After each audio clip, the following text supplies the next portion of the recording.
I'm about to take y'all with me, and I'm about to give y'all the raws. Bobby Dollar, CBT, no breaks, no breaks. So it's the No Breaks, No Breaks documentary, man. So if I don't know where to start, I'm gonna just start, man. Born in North Philadelphia. I was born in North Philly. 4231 Germantown Avenue was my first address. I was born in Penn Hospital. Penn Hospital on 8th and Spruce. You know what I'm saying? You know what I mean? I grew up like anybody else. It started hard, you know? From the start I was finished. My dad got addicted to crack the night I was born. It's crazy stories. From what I understand, one of his friends wanted to celebrate the birth of his son. And, you know, they celebrated. It's the early 80s, so, you know, nobody was able to foresee the lasting effects that crack would have on a person, you know. And so, with that being said, you know, my father got addicted to crack. I've been back and forth between Philadelphia and Wilmington, North Carolina my whole life, you know. I've been back and forth my whole life, so, I mean, that's what it is. I was born in North Philly, raised in Port City, among other cities. I've been moving around my whole childhood. I done lived in Philly, Jersey, Florida, Atlanta, North Carolina, South Carolina. I've been all over, so, you know, that's just how I started. I was born in Philly, and I moved to North Carolina at a young age. So, you know, like I said, I grew up hard like everybody else, you know what I mean? I grew up, you know, growing up we was poor, but we didn't know we was poor, you know what I'm saying? Because we had each other. You don't know you poor until you get older and you start seeing people with things. You know, your family.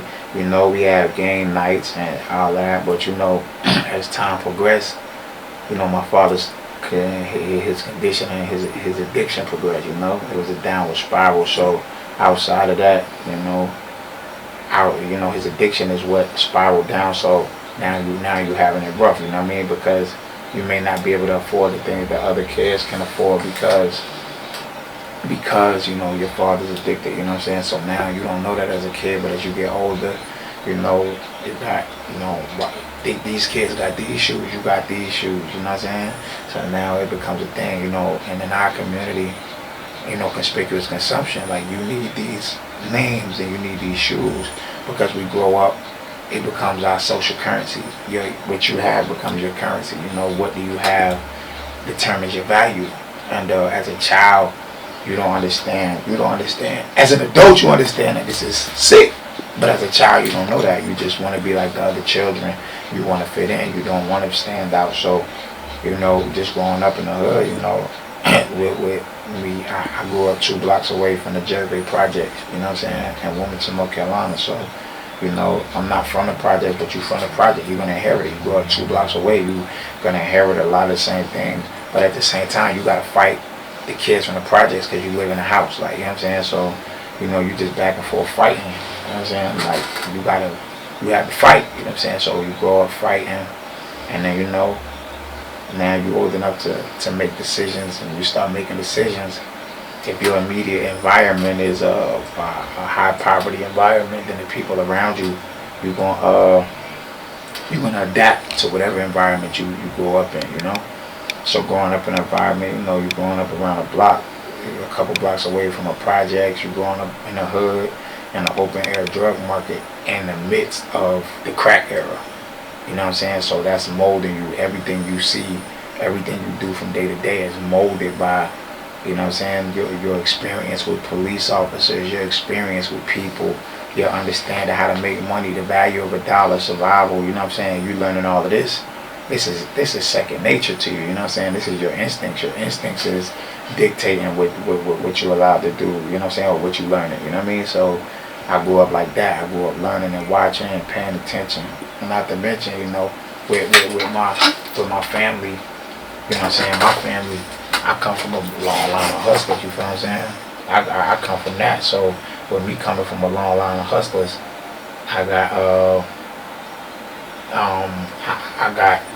got certain things that are innate with me, you know what I'm saying? My grandfather, Ernest Nixon, he was a great man. He owned a lot of property, he had a lot of businesses on the up and down the East Coast and a lot of property, so what I got was, you know, from him, you know what I'm saying, you learning the game young. Pardon me, you learning the game young, you know what I'm saying, so what you learn in this game young. You come from that. One of my first hustles, I said this in an interview before, was with my father. He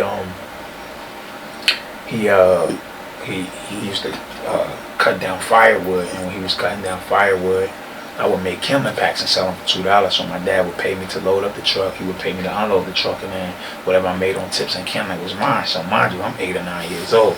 You know what I'm saying? You 8 or 9. You know what I'm saying? You young. You making $20 to $50 a week as an 8 or 9-year-old kid. You selling candy to your classmates. You know what I'm saying? Watching my parents be about money. You know what I'm saying? In turn, encouraged me to have some type of hustle young. You know what I'm saying? So that's really how I started, you know what I mean? Just young like that, just wanting, always wanting more, the hunger for more, always being satisfied but never content. And we talking about 8 or 9, and you know, just back and forth, just learning life, you know what I'm saying? But now you know, you in a rough environment also, so you know, I got suspended in 3rd grade. I took a knife to school, you know what I'm saying? 3rd grade, I took a knife to school. I ain't gonna say the person's name right now, you know what I'm saying? We might talk about it later, but I had a problem with a person, and in 3rd grade, you know, my instinct, like I'm from crime and violence. I'm used to crime and violence, you know what I'm saying? So I took a knife to school in the 3rd grade. I got suspended out the 3rd grade, and you know, just, you know, I was always a smart kid. I was in academically gifted classes real young, and with that, I had to fight the white kids because I was the only black kid in their class, and I had to fight the black kids for being in an all-white class, and the teachers were trying to break my spirit. So at the time, you're not understanding what's happening. You're not understanding that it's real psychological. Not to mention, I'm in a volatile environment because I'm the son of drug-addicted parents. You see what I'm saying? My mother never got caught up in the crack. You know what I'm saying? My mom probably smoked a little weed when I was young, but still, you know, you coming up in this and you understand, like it's said that 95% of the people who get introduced to crime or drugs is from an immediate family member. You know what I'm saying? That's heavy when you think about it, you know what I'm saying? So with me being so young and not really understanding what's going on, I'm just understanding that this is how it is, you know what I'm saying?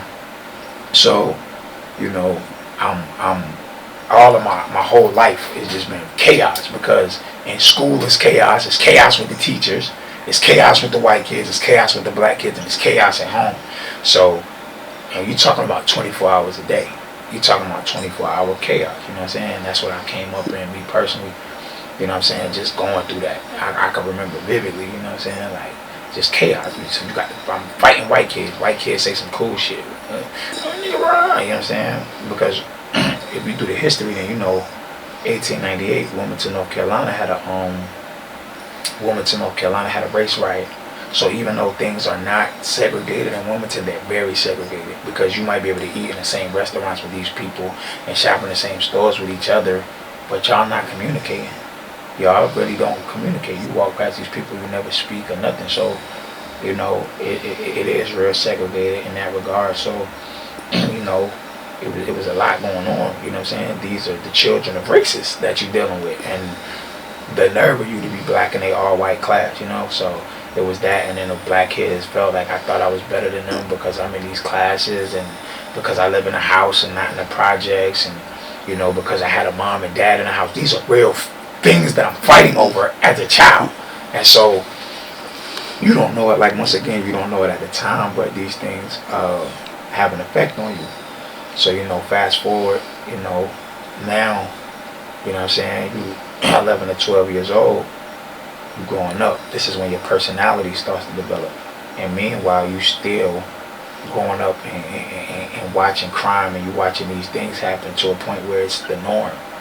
You know, you don't know that it's wrong, you know what I'm saying? It's a part of, you know, like as you know, as an 8 or 9, 10-year-old kid, 11, 12-year-old kid, you smoking weed because you're so used to the smell of weed. Everybody's smoking weed around you, and you don't think nothing wrong with it. It's what everybody's doing. You don't understand what's happening. Everybody's doing. So at the ages when your personality is developing, you become a drug addict. So now you're developing a personality as a human, but your personality is wrapped around substance abuse, you know what I'm saying? So you're going through that, and this is like 11, 12. I got a story about that too, but you going through this at 11, 12, and you watching the world change around you, and you becoming conscious of things at this age.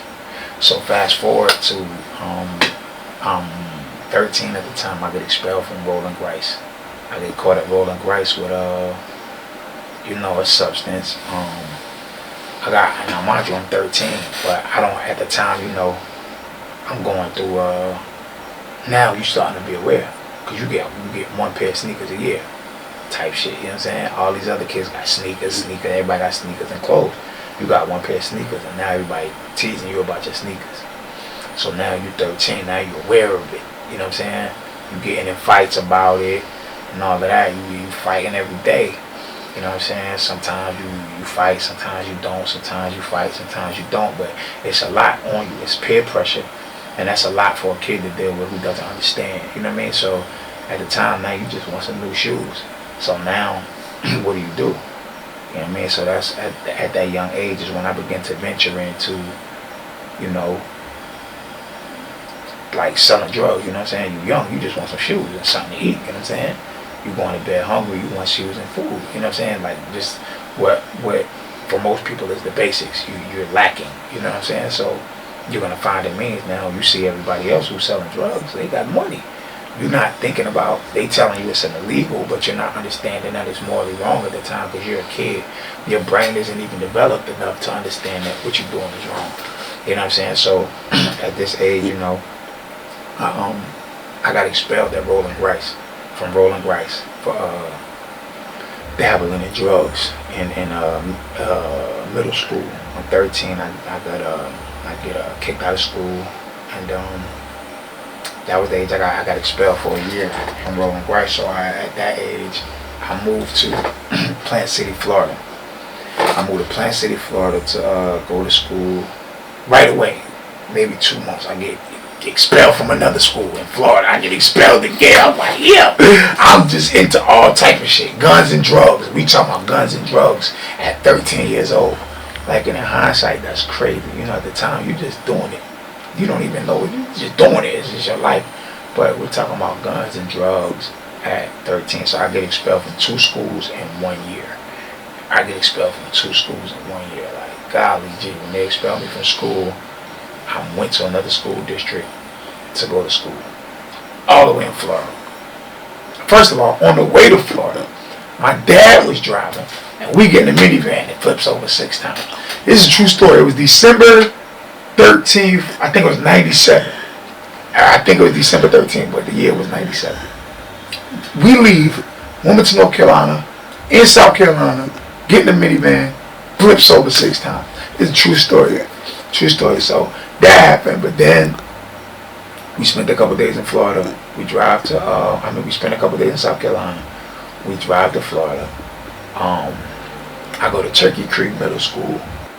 I get in trouble with some gun shit. Wow, shit, that's crazy. So then I get expelled from there. Then I go to Bernie Simmons Alternative School in Plant City, Florida. So I finished my 8th grade year there. I'm just getting into it. This young wild. Now when I moved to Florida, at that point my parents had split up. I think my parents split up. I was like 12, 13. So when my father moved to Florida, at first he was staying with my aunt, his sister, and her husband, and they were super duper Christian, so they ain't want no gangster rap music in their house, and they broke all my CDs and tapes, all type of shit. They was just really on that super duper. Not in my house, you know what I'm saying? So cool. And that's why I figured finish my 8th grade year, you know what I'm saying? And that's why I finished my 8th grade year. So then my freshman year in high school, I moved back to Wilmington, North Carolina. But at this point, I'm a discipline problem. I got expelled at 2 schools in 1 year, so now they're not patient with me. And that's really a problem because that's the age that we write our children off when they become teenagers. They don't realize that this kid is reaching out. Why is this child behaving this way? We just look at especially black children, we just write them off. You know, we just say, oh, he's a problem. We don't look at the home life and everything he's going through. You know what I'm saying? Because, you know, at that point, I had been through a lot, you know. Abuse from my father, like, you know what I'm saying? Like, my father beat me up real bad. I'll tell you, okay, you know. And at that time, that's when I realized I was on my own, you know. You know what I mean? Like, this shit gonna come out, you know what I'm saying? There's a lot of shit about me that people don't know, like, you know, just a lot of things that I went through, you know what I mean? Like, I tell you, okay, my father beat me up real bad. I was smoking weed in the house. He said, what's that? I said, nothing. And, you know, no explanations for real, you know, he kept hitting me in my face. He fucked up my face real bad, like, black eyes, swollen lips, busted blood vessels in my eye, you know. And, you know, this happened in front of my mom. And I don't blame my mom because she wasn't strong enough to stop me. But I learned at that point that the only two people that was responsible for my safety either couldn't protect me or wouldn't protect me. So at the age of 12 years old, I had to realize I was on my own in life, you know. That's when I realized it's just me, and that I ain't had nobody but me. And so, you know, just at that point, you know, nobody's checking to make sure I'm okay. You know what I'm saying? They just label me a discipline problem. So, you know what I'm saying? I'm going through school. I'm still having to get in fights and all that. So, like my second year in the 9th grade, I drops out. I decide I don't want, you know what I'm saying? This ain't for me. I'm still, it's just too much. So I'm in my own lane. So now I just want to get some money, you know what I'm saying? I just want to get some money, be alright, you know. I'm running around, getting how I live in the hood. I ain't going to school, you know what I'm saying? I'm just getting how I live, you know. Now I'm in the streets now, you know what I mean? I'm in the streets. You know what I'm saying? My mom don't got it. My dad, he in the wind, you know what I'm saying? So now I'm in the streets. You know, I'm finding a way to make money, you know what I mean? We doing what it take, you know what I'm saying? You doing what it take, you know what I mean? You taking a little bit, you know what I mean? You know what I mean? You taking, you trapping, you doing what you doing because you 14 with no guidance, no direction, and ain't nobody telling you to do the right thing. You know what I'm saying? Your family is yelling at you. Nobody's explaining anything to you. Everybody's just yelling and screaming, and you don't want to hear that shit. You've been abused, you know what I'm saying? You've been yelled at and hit and all this other shit. So you're in the streets just trying to figure it out, you know what I mean? With nobody to really say, hey, this is how, this is a credit application, this is how you pay your taxes, these are the things you need to know. You just know shit. These niggas out here selling drugs, they got money and I want some. So, you know what I'm saying? Now you jugging, but because I was exposed to how to buy things and sell them at a profit young before I got introduced to the streets, it was second nature for me because this money is coming fast.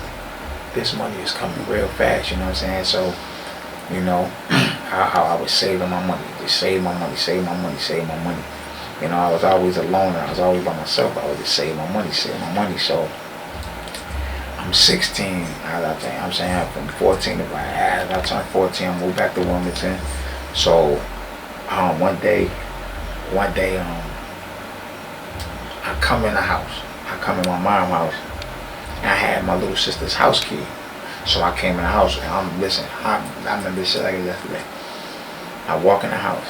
So I walk in the house, my little sister, she just started screaming. She's screaming. So she like, you got my key, get my key, get my key. She just going off. So now mind you, you walk in my mom's house, like you walking through the door, like the dining room table, you see it as soon as you walk through the house, but you gotta walk like maybe 10, 15 feet from the front door. So I walk in, and my mom, after my sister barking, my mom said, yeah, you got the key? You got your sister's key? I'm like, yeah. She said, give it to me. I sit it on the table and slide it. She jumped over the table and start fucking me up. She just fucking me up. She punching me all in my face and shit. You know, it's my mom. I ain't hitting her back. So, but after that, like, I'm just trying to figure out what happened. You know what I'm saying? As soon as we walk in the crib, so I picked something up. I broke it against the wall in the kitchen. So she like, yo, get the fuck out. You know what I'm saying? Now, mind you, I'm 15. And my mom like, yo, get the fuck out. Now, it's spilling. It's pouring down, raining outside. You know what I'm saying? So, she like, yo, get the fuck out. So I got pride. You know what I'm saying? I didn't realize I was as stubborn as I was, and I had as much pride as I did until recently. But, you know, when she told me to get out, I left, you know. Like, I went to go put my jacket on. She started hitting me some more, but once, so I'm just, like, snatching away, because I'm not like, mom, please, I'm not begging. You know, mind you, I've already convinced myself I was on my own, and I could do whatever. So I leave the house. I put on my jacket, and she didn't want me to leave. So I tricked her. I told her I was just gonna throw away the trash. The thing I had broke, I was just gonna go throw it in the trash outside. So when I went to put it in the trash, I left. Now mind you, it's raining. I'm talking it's crazy raining. So I had a cousin that owed me a couple dollars. My cousin probably owed me $15, $20 at the time. And I walked all the way to his house. I had to walk all the 20 blocks for this $15, $20. So I had to walk all the way. So I walked to his house and I asked for my money. So I don't know what's happening.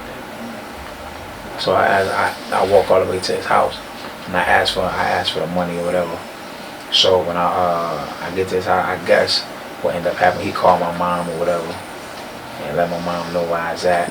And something ended up happening. And I ended up staying at my sister's house. My sister came and picked me up. My sister Visa, she came and picked me up, you know what I'm saying, that night. And, it was, you know what I'm saying, it was just a tumultuous time, if you will, you know what I'm saying, because mind you, at the time I felt like I'm grown. That was the oldest I had ever been at that point, but you realize you're a 15-year-old kid. So, you know what I'm saying, as it progressed a little bit later, I end up moving to New Jersey. Me and my father get back in contact. One day, like, yo, you want to come up here? So, but I'm the type of person where I put experiences over everything. This is why I was willing to move to Florida. So my dad like, yo, you want to come to Jersey? So I'm like, why not? You know, like, it's just a new experience. I ain't going to school, nothing. So I go up there, try to go to school. And I go up there, try to go to school. The first couple months, I'm into it with niggas. Already. I'm into it. But listen, I don't know what it is. Well, I'm glad it's my dad. I don't know what it is about me. Everywhere I go, I get into it with niggas over the dumbest shit. Shit just would be fine. I don't know how I get into it with some nigga over some dumb shit. It really be hate and envy. That's really what it be. It be jealousy and envy. I'm not no bully. I don't steal. I don't be into shit. It's just niggas just don't be liking me. It's just a constant. As this story go on, you're gonna realize that everywhere I go, I have problems with niggas. I don't know why. I don't fucking know. I get into it with niggas. I'm up there 45 days. I start getting into it with niggas. I'm like, yo, what the fuck is wrong with everybody? Niggas mad. Oh, blah, blah, blah. What the niggas in Jersey don't know is I'm originally from Philadelphia. And I have family in Philadelphia. And I got family in Jersey. They don't know this at the time. So I got older cousins. So when these niggas act like they want to do something, cool. I'm like, okay, but be advised, this shit can go either way. Long story ultra short, it ended up not really going all the way crazy because I was a young nigga with hustle. So I'm getting to it in school with the teachers and the students. So what I do, I drop out of school again. I drops out of school again. It's like my second, third time dropping out of school, right? So I drops out of school and I was going to Bordentown Regional High School. Shit started getting crazy. I dropped out of school. I started getting a job. I got my first job at a restaurant called Shrimp King, Robbinsville, New Jersey. I had my first job. My dad got me the job. I was a dishwasher over there. So meanwhile, I'm living life. I'm getting a couple dollars. I'm dealing. I meet this girl on the other side of town. I start liking her, whatever, dealing with the girl. Just live. At that point, life was alright, you know what I'm saying? But now, I get bit by the bug and I need some money. My dad, he was doing good for a little minute, but now he's still a drug addict. You see what I'm saying? So now my dad's a drug addict. I need some money. What do I start doing? I'll find a way to get some money. But now you gotta understand, this is where I'm at right now. Is this little block. Honestly, I can't remember the name of the block. It's like this little side block. Little Puerto Rican nigga, like half Puerto Rican, half Italian kid. And one of them two, Puerto Rican, Italian, one of them. I can't remember. But over there, he got a building. Now, he just live in the building. He don't know nothing. He ain't no hustler. You know what I'm saying? He just live in the building. But I'm like, oh shit, I see a gold mine. So now I'm doing my number. I'm all of 16. I'm doing my number. You hear me? Now I got my own little halfway like apartment, a situation in the back of this one little thing. I'm 16, you know what I'm saying? I'm going to the jeweler every week. Listen, I'm 16 with custom jewelry. Check the stats. They know that. You know what I'm saying? That's my last mixtape cover. It's a picture of me 14 with a white gold Cuban on. I'm 14, so now I'm 16. I'm custom jewelry. New chains every week. This is a fact. Check the stats. New chains every week. You know what I'm saying? I'm doing numbers now. I'm 16. Because this nigga don't know what he got. This nigga fuck around. He ran off with some money, like little ass bit of money too. They told me this nigga became a junkie and some more shit. But at the time, it's my man. So we get money. We out. You know what I'm saying? He just around. He is getting the trickle downs. When I'm 16, I got me a little job and I'm going bonkers. I'm going ape shit, you know what I'm saying? I'm touching some paper, you know what I'm saying? I'm touching some paper, young, like touching some paper. But I'm 16, I don't know what the fuck is going on. I don't know what I'm doing, you know what I'm saying? I'm going from city, I'm moving. It's like little cities and little townships. I'm going back and forth. And then I got the building, so you know what I'm saying? Now, I'm 16. I'm sending money home to my mom every week. I'm 16, okay. I'm sending money home to my mom every week. And then my mom, she had brought my sister up north. And I took my mom in the store. I'll never forget, at 16 years old, I took my mom in the store. I told her, get whatever you want. And she was like, oh, I'm going to get the cheap. I'm like, nah, get what you want, mom. She trying to get the cheap. Nah, we ain't doing that. I'm 16 years old. And my sister, I bought my sister some stuff for school that year. You know what I'm saying? I'm 16. I bought my sister some stuff for school. I took my mom in the store, told her, get whatever you want. I was sending money home to my mom every week. You know what I'm saying? Like, and ironically, me and my pops fell out. So when me and my pops fell out, I knew I was going to lose the job or whatever. I was going to lose the job. And I knew with my living situation, even though I had my own money, the living situation would have deteriorated without him. So I ended up moving back to North Carolina. Like I was 16, I ended up moving back in with my mom, you know what I'm saying? I had a little money saved from what I was doing, you know what I'm saying? Just a little bit, you know what I mean? I had a little bit saved, you know what I'm saying? So between sending money home to my mom and saving some money, you know what I mean? I had moved back to Wilmington, North Carolina. But now, you know, I got the big city hustle in a small town. You follow what I'm saying? So, you know, I'm still turning it up. So I'm running around getting money, and you know, you still got the hate.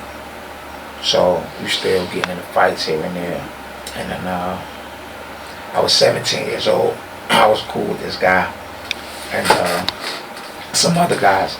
I get in a fight with these kids. I'm young. We start mixing. We fighting, and as we fighting, it's like 4 of these niggas. They coming. So I'm with 2 niggas. So if I'm fighting one nigga, I turn around and the niggas I'm with hauling ass. These niggas is out of there. I'm like, oh shit, these niggas leaving me. So I turn around and I run across the street and I hide behind the truck. I'm like, yo, let me get the fair one. So niggas like, yo, you could get the fair one. So when the niggas that left me, the niggas left me. So I screamed to the other nigga, I'm like, yo, just give me a fair fight. That's all I want. I'm like, yo, let me get the fair one. Niggas like, you can get it. So I come back behind the truck and start back fighting. I'm fighting. Listen, I'm fighting the nigga. I'm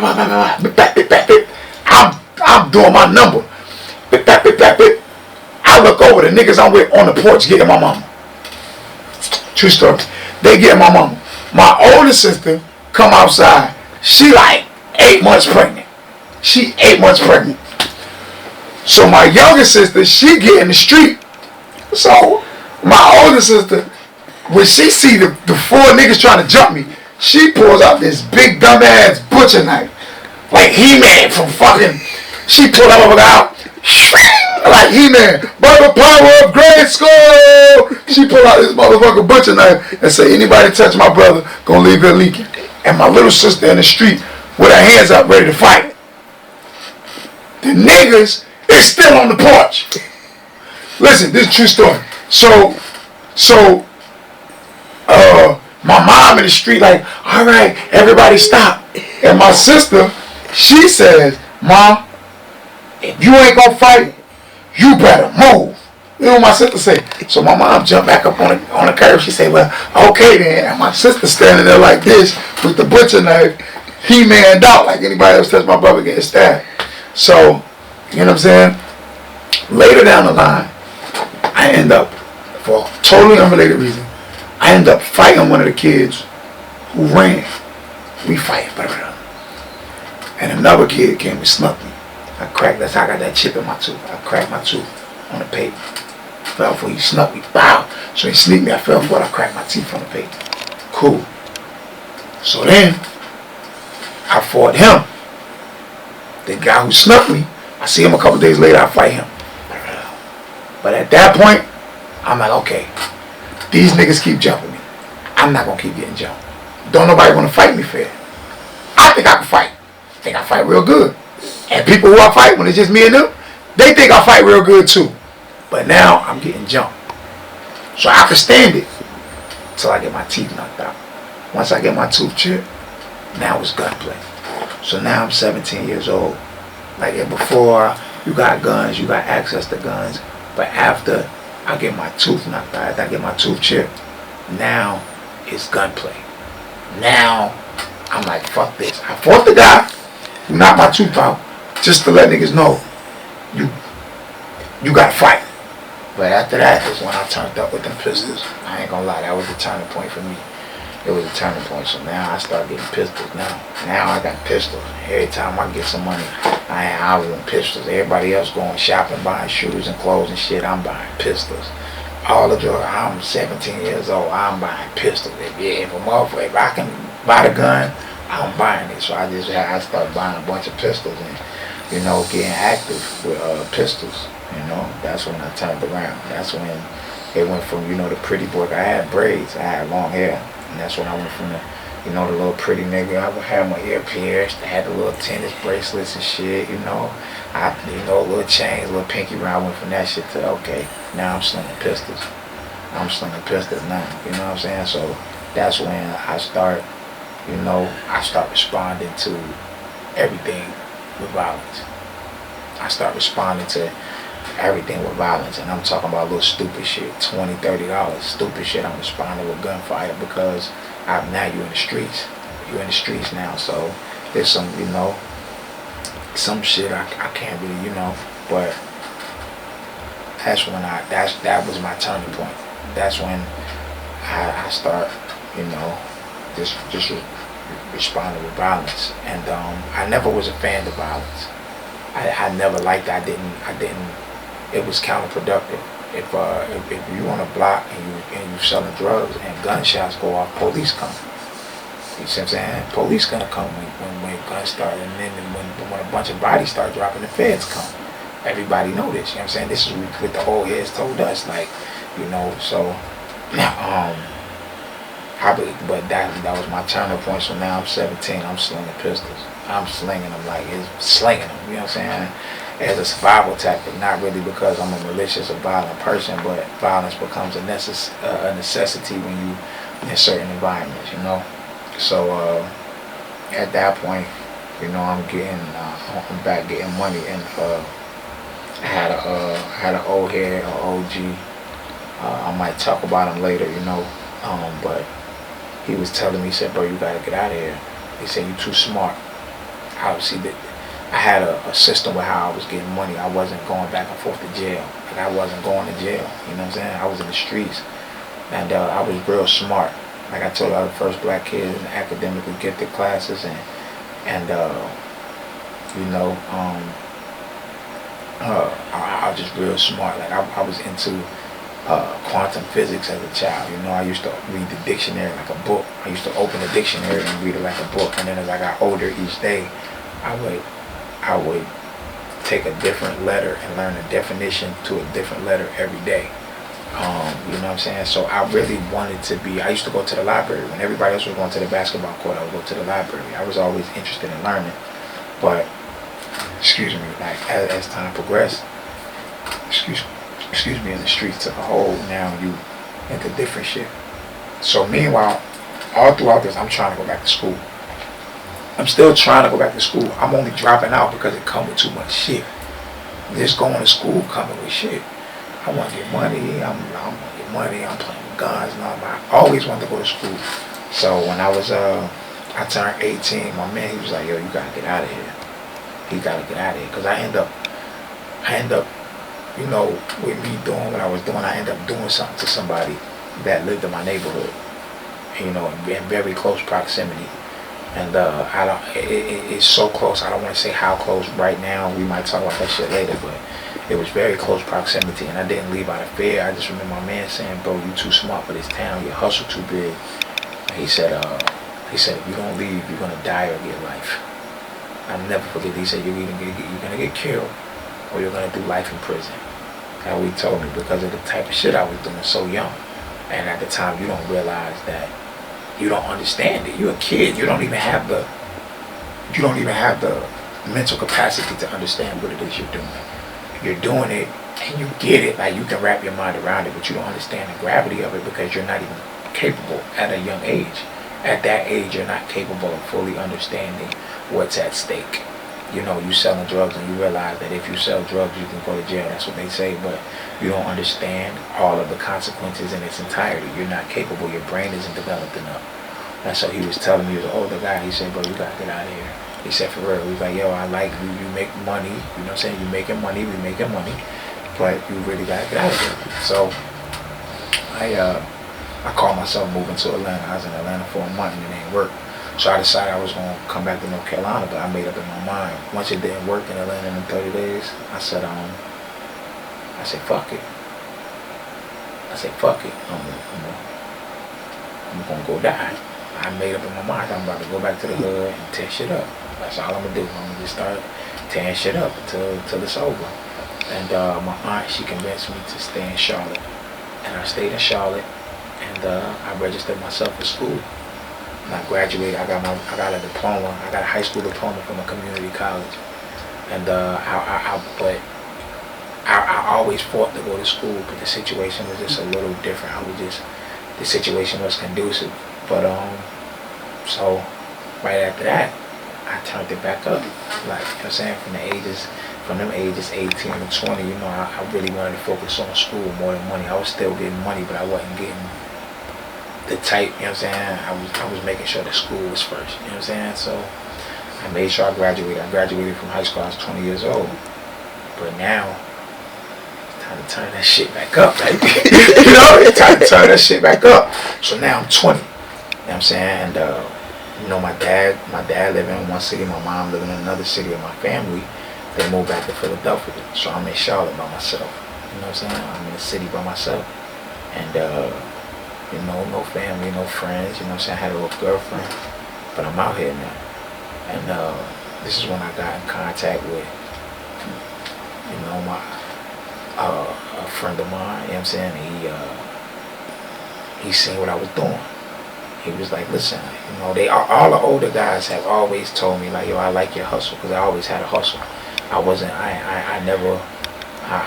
wasn't the begging type, you know. I always had my own hustle, so all the older guys always admire that about me. So now, you know, I'm 20, homie, he approached me, you know what I'm saying, like, yo, I see what you're doing, this is what you got going on. He was like, yo, I can make it easy for you, you know what I'm saying, like, I can make it easy for you. So he approached me with a situation that would have made it easy for me, and as this situation came about, shit, it was easy for me, you know what I'm saying, especially with what I already knew how to do, and I already had the infrastructure to make the situation lovely. So, you know, I had a homeboy I was going to see, and I ended up stepping past him, and he had to start coming to see me.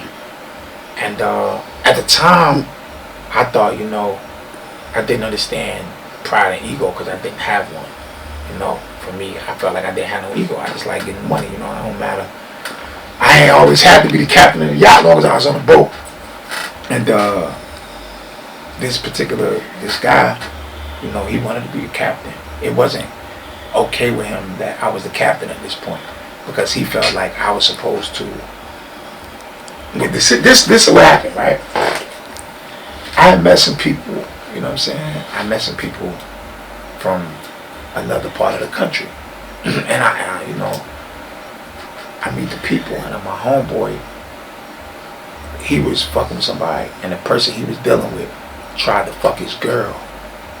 And so when a guy tried to fuck his girl, he approached the dude like, nigga, don't you ever talk to my girl like that again, blah, blah, blah, blah, blah.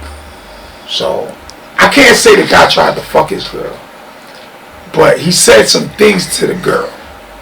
You know, not even necessarily of a sexual nature, but whatever. He said some things to the girl, so he approached the dude like, yo, don't talk to my girl like that. And after he said that to the guy, after that, the guy wouldn't give him, he wouldn't deal with him no more. So now it's a void. So the guy I was going to get from, he ain't got no line. And it just so happens at the same time, I linked up with some folks. So now, the situation different. Now I got the power now, you know what I'm saying? I got the juice, I got the sauce. So now he gotta come to me. He gotta come to me now. And so he's still getting money. He getting the same money he was getting. He getting the same money he was getting because of the situation. How lovely it is. And but now I'm getting more money. I'm getting more money than I was getting. You understand? And so, you know, something went down, you know what I mean? Like, now he owe me now. So now he owe me money. He want to play. He want to start playing. So, you know, now I know you want to play. That was really a jealousy and everything. So once I realized he wanted to play, you know what I mean? Let's just put it this way, I got my money back. You know, I got my money back. You know what I'm saying? Like, you know, I got my money back out of the situation. Like, you know, like, I just got my money back. You know what I'm saying? And, but now I'm in a position. So now I'm in a position, my wings are spread out. Now, mind you, I'm 20. I'm 20 years old. And my wings is spread smooth out. Now I'm doing what I want to do in 3 or 4 different cities.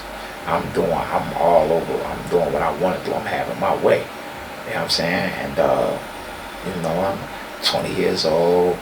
You know what I mean? I got 3 cars outside, a couple of apartments, you know what I'm saying? I got 2 more cars put up somewhere else. I'm 20. You know what I'm saying? I'm doing, you know, I'm living how I'm doing what I want to do. And, you know, but, you know, now that come with something. And so, you know, people gonna want to touch this. So you gotta be able to protect this. You got these things, you got these cars, you got these things, you got nice things, and people see that, and envy is real. So you gotta protect it. So it came a situation one night where I had to protect some things, you know what I'm saying? So I think it was October 24th. I caught a shooting charge. You know, some guys, I had to protect some things. Some guys call themselves trying to take something. So when they call themselves trying to take something, you know, I mean, they, you know, he pull out it, yo, give, you know. So he pulls out the gun. So when he pulls out the gun, I'm so shot out. I'm talking to him just like I'm talking to you. I'm calm as hell. I'm like, oh, all right. I already know. I got it made up in my mind. I'm like, yo. I'm like, you know what? I'm going to just give him this shit and catch up with him later. This is what I'm thinking, right? This is how I know I'm crazy. So I bought this phone, right? I bought this phone. And I had this girl number saved in the phone. And I'm talking about Shorty was like that at the time. Shorty was serious. And they took my phone. Now, mind you, I gave them what they wanted. But when they took my phone, I said, oh, I'm going to kill these niggas tonight. Listen. Hey, listen. It's a true story. I'm sitting there like, look, fellas, would they call themselves taking, I would have gave it to them. It's how crazy it was. I had so much shit going on. Would they call themselves taking, I would have gave, if they'd have been like, yo, if they'd have called me something, I'm fucked up right now, can you look out? I would have gave it to them and never cared if I seen them again. Swear to God. They could have had that shit. So when they pulled out the gun, I was like, I was confused. I'm like, bro, y'all, and mind you, these was people I knew. When I had first moved to the city, their front door was 5 feet away from my front door, if that. This how close we was. I done drove their mother's car, all type of shit. Like, I knew these people. So, when they pulled out the gun, I was like, I said, y'all can have this? I gave it to here. So, I'm like, I'm gonna get them though. In my mind, I'm like, I'm gonna get y'all niggas. I'm like, yo, I can't believe these niggas doing this shit. But then, when, like, after this, like, when he takes the phone, I'm like, hold on, I'm like, fuck it, I'm gonna give you the phone. Just let me get this number out the phone. This she was bad. You know what I mean? She was serious. So I'm just like, bro, wait. Just let me get the number. He cocked the gun back. No. I said, well, I'm gonna kill these niggas. I said, I'm gonna kill these niggas back. I'll give them the phone. So I'm in their car. I had to meet me around the corner, drive me over here. So I'm in their car. So the nigga say, he tell me get out the car. Listen. So I had this shit set up a certain way. And certain shit I can't say, I might tell y'all later. I don't want to implicate nobody because there was other people there. Now mind you, it's like, it's not middle of the day, it's dusk, I guess. It's dark outside, fuck it is a little dark. But it's still early enough where it's a bunch of people outside. I don't give a fuck about none of that. Listen, situation, I end up with the stick. As soon as they get out of the car, I got it set up sweet. So I end up with the stick. Now I'm running behind them, tearing that shit up. Listen, this motherfucking chopper speaking Arabic. I'm on their ass. But I slip and fall while shooting at these niggas. Boom, boom, boom. Get back up. Keep going. I'm tearing their shit up. So I'm flicking these motherfuckers. So boom, these niggas crashed the car. Boom! But they still managed to get out of there. You know what I'm saying? They still managed to get out of there, but I had it set up like, you know, I like to foresee a lot. So I had it set up with just in case they tried to play. In my mind, like, these niggas not gonna try to, one, they not gonna play with me. This is what I learned. Never underestimate nobody's stupidity. Cause I'm like, these niggas know not to play with me. But people will know better and try it anyway, right? So I had it set up real smooth that in the event that they tried to play with me, I was ready to, so long story short, I flipped that shit down, tore that shit up, right there, y'all can have it, I would have gave it to y'all. And I said, and I had so much shit, I ended up losing more shit when the police came, because the police found some shit that I had to move, because I knew they was coming after. See, my pride, if I would have let them go and just caught them later, right, I wouldn't have lost as much as I lost, right? But my pride and my ego at the time, you're not playing with me.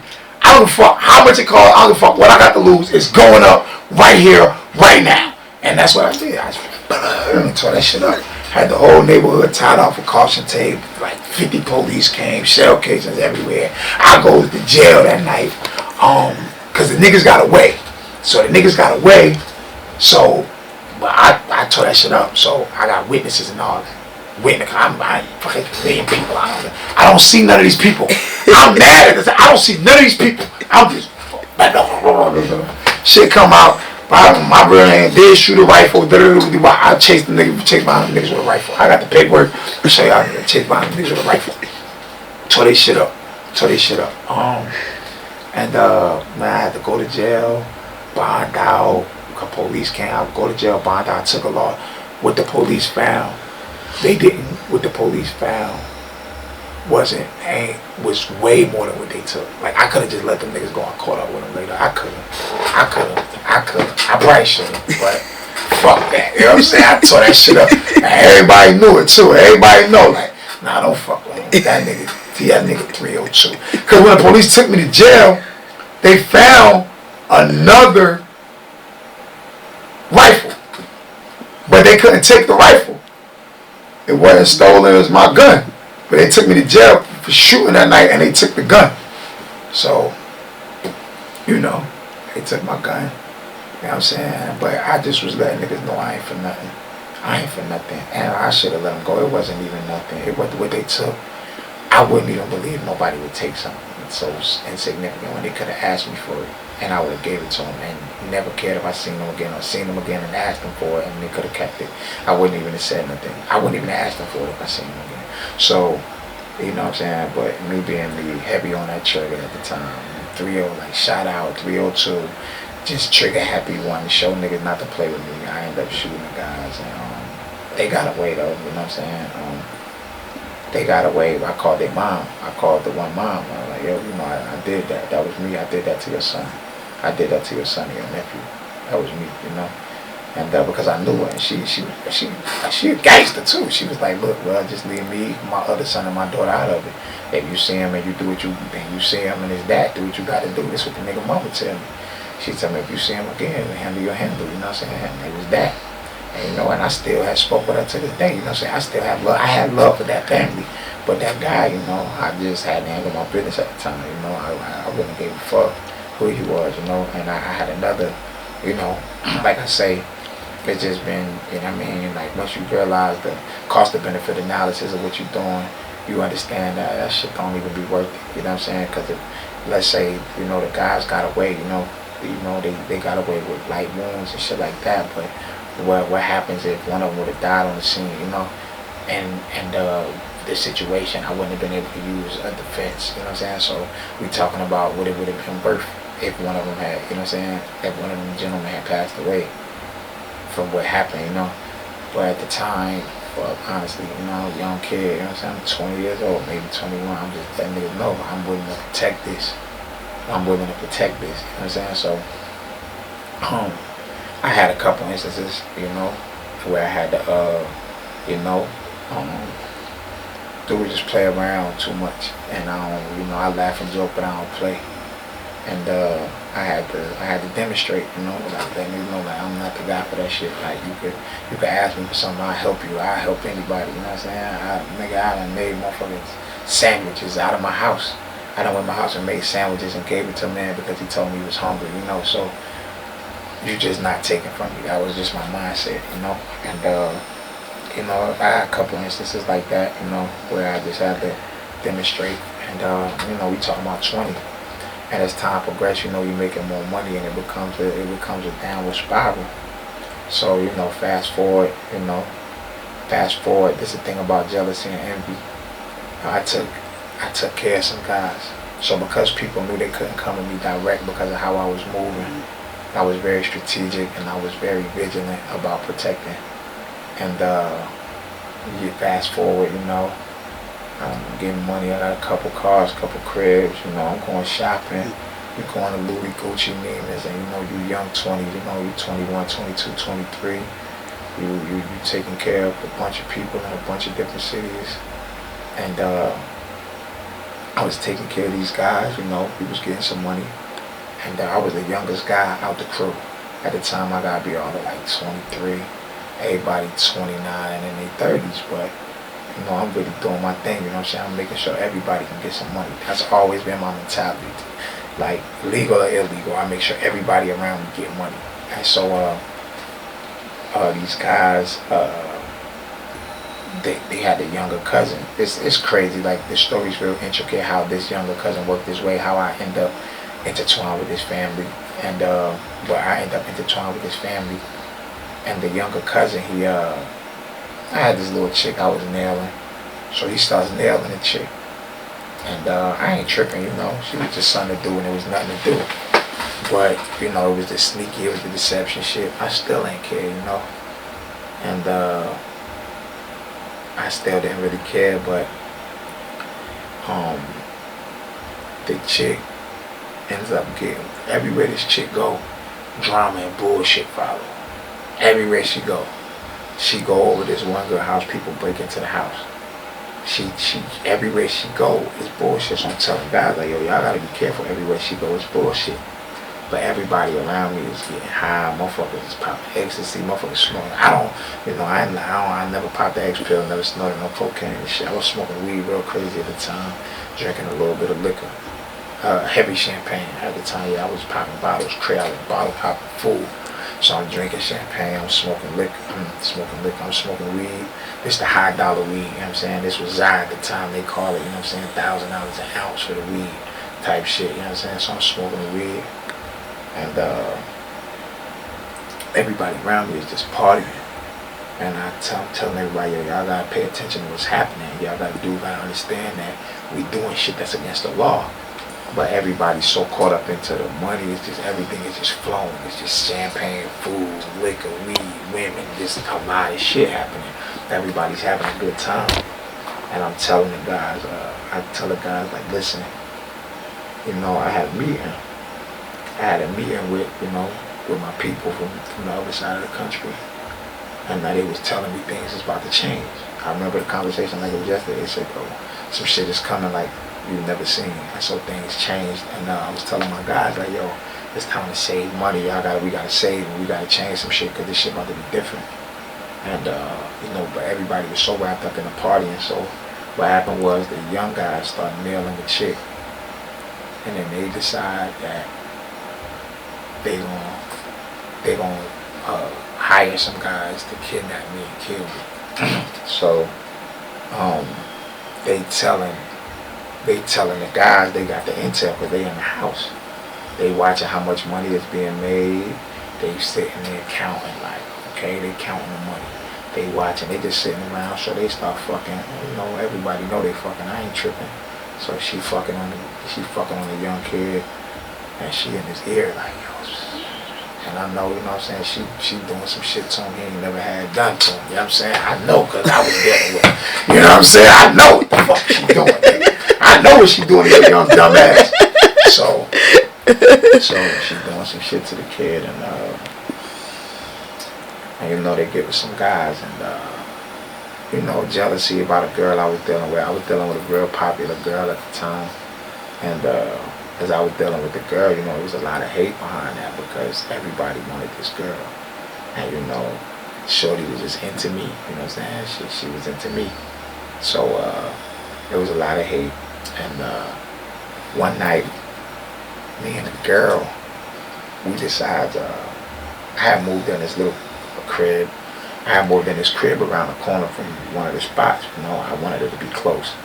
You know what I'm saying? So that way I could still spend time with her and still be close to everything I was doing, you know? And because at the time, there was a lot of girls throughout the city who wanted to talk to me, like, you know what I'm saying? My name is growing a little bit and I'm moving around in different parts of the city. But I didn't have time. I was literally dedicated to business all day. I just sit and do business all day. That was my thing. So I grew a liking to this girl, and I ended up moving on to this condo around the corner. And this particular weekend, I'm like, yo, we gonna go to my house. So I take her to my house this weekend. I take her to my crib, and we just at my house. We chilling. We just at my house chilling. Now, mind you, I think about 10 days earlier, I had the guns, and the police locked me up with 2 guns. It was September the 4th. I get locked up with 2 guns. I had a AK-47, a bullpup, and I had a Glock. I had a Glock 40, Glock 27 it was, and 1,000 bullets. I called 1,000 bullets, and you know, I had a drum on a gun, on an AK, and a 30, and the 40, you know, and it's a true story. Everybody know like me, like, you know, I before the extended clip shit got popular, you ask my little brother, like, I've been doing that. That was my thing. Because I remember one day, we'll go back a little bit, one day, me and my man Skis, God bless the dead, we was in a situation where, no, I don't even think Skis was with me this time. In fact, Skis wasn't with me this time. This time I was by myself. And I got into a situation. And this was early in my pistol slinging days, you know, this is early on. And so I learned from my mistakes early. I got in a situation. And so I get off. I had a 6-shooter, right? I had a revolver. And so I shoots all 6. Boom, boom, boom, boom, boom, boom. And I ain't had no more bullets. retaliation was coming. And I had to run home like 5 fucking blocks with no bullets and niggas on my ass. And I said, oh my God, listen, I get off. I get off. Now I'm like, click, click. Oh shit. So now the retaliation is coming. And I'm running through this field. And it's a car circle. And they on my ass. Boom, boom. So I lay down. And when the car keep going, I get up and haul ass. When they get to the other side of the block, they get back on me. Boom, boom, boom, boom, boom. I lay down. So I'm going through all that. And I finally made it home. And I told myself, yo, okay, this is a case study. Rule number 1, don't run out of bullets no more. I don't give a fuck what you, and I learned that early. I learned to never run out of bullets no more. So that shit happened young. So when I got caught with the guns, I got caught with I was buying drums and shit. Cause at the time I ain't had no charges. So you know, in the South, you go in the goddamn gun show and say, let me get 2 of them, let me get this whole shelf and 1,000 bullets. I go in that motherfucker, I go in that motherfucker like, they give me the goddamn gun. They say, how much is the drum? They tell you how much the drum is. Well, let me get 1,000 bullets. They give you all this shit and they hand it to you. And you walking out past the police like this. So you like, shit. So the cop, what happened was, when I got caught with the gun, I had a gram, 1 gram of weed in the car. And they took me to jail for the weed and confiscated the guns because I was a young black dude with braids and shit. And he was like, bro, you just doing too much. He was like, what? He was like, yo, I had Glock 27. Pretty out the box, I got everything. He's like, oh hell no, and I'm driving like a Caprice. I'm driving a drug dealer car. He's like, I'm not letting you leave with it. You're going to jail. I'm like, what? I'm doing what? I didn't know the law at the time, so I ain't really know it's certain shit where I could have got my guns back. But I bought a new gun, I ain't give a fuck. So boom. So now I'm out on bond for the 2 guns. I'm out on bond for the 2 guns. So with me losing my favorite 2 guns, I still got some guns, but these are my favorite 2. And what happened was the girl I was dealing with, I gave my man her number to bond me out in the first case. So we at my house and he called her phone. My phone dead as fuck. He called her phone. He like, yo, where Bobby at? I'm like, yo, what's up? He said, yo, somebody shot up the house. So I'm like, what? He like, nigga hit the spot. I said, what the fuck do you mean? He's like, a nigga hit the spot. So when a nigga hit the spot, I'll get it together. My stupid ass, I got some guns in the house. I leave them with the girl. But I'm thinking I got another gun over there at their spot. So I'm like, fuck it. I'm just going to jump in the car and shoot over there real quick. It's probably like an 8-minute drive. I'm like, fuck, I'm going to get in the car, get over there and get my other gun. When I walk out the house, this nigga, he's standing behind a tree. No, he ain't even standing behind a tree. He walking. He just walking. And so I come out the house. We like lock his fucking leg. He got his arm behind his back. And he just up it on me. Boom, boom, boom, boom, boom, boom. I said, oh, shit. Now listen, I'm in front of my crib, right? A nigga pulls out a gun and starts shooting. I did the only thing that I could do. Got the fuck up out of there. I'm like, oh, this nigga. I'm like, oh, shit. That's what I was like, oh, these niggas. So all ass hopped the thing. Boom. So, I'm like, what the fuck? So, I'm like, the reason why I get out of there, because this is why I really get out of there. I get out of there even after he just really let it go. So I get up out of there because if I'd have turned back, then I run straight and try to run back around. Cause I'm like, damn, I ain't got no gun. He got me. He got me clean. I'm that shit. So I'm trying to run back around. But I'm like, oh shit, if I turn and go straight, he'd have hit me. If I'd have tried to run back in the house, so I ran around. I jumped the fence, I ran back around. I'm trying to get back in there, but now I know. This is what I know from my other shooting. I know the police coming. I know the police coming. And I got a life sentence in my house. So I'm like, I can't go back home to the police leave. I'm like, I can't go back home because I learned from the last time that the police gonna come and they gonna find the shit. This is what happened before. Case study. You gotta learn from your mistakes. So I'm like, shit, if I go back in the house, because I beat the other kids. They could, when I shot the guys, they couldn't charge me with what they found because of how they found it and the whole situation. Because that night they put a police dog in my car. The dog went crazy. They took the car, but they searched the car. They couldn't find nothing in the car. They ended up giving me my car back. A whole other story. This is a true story. So that was the shooting with the guys. So boom, when the guy tried to shoot me, I get the fucking part of it, but I'm like, yo, I can't go home. So I go and knock on somebody's strange door.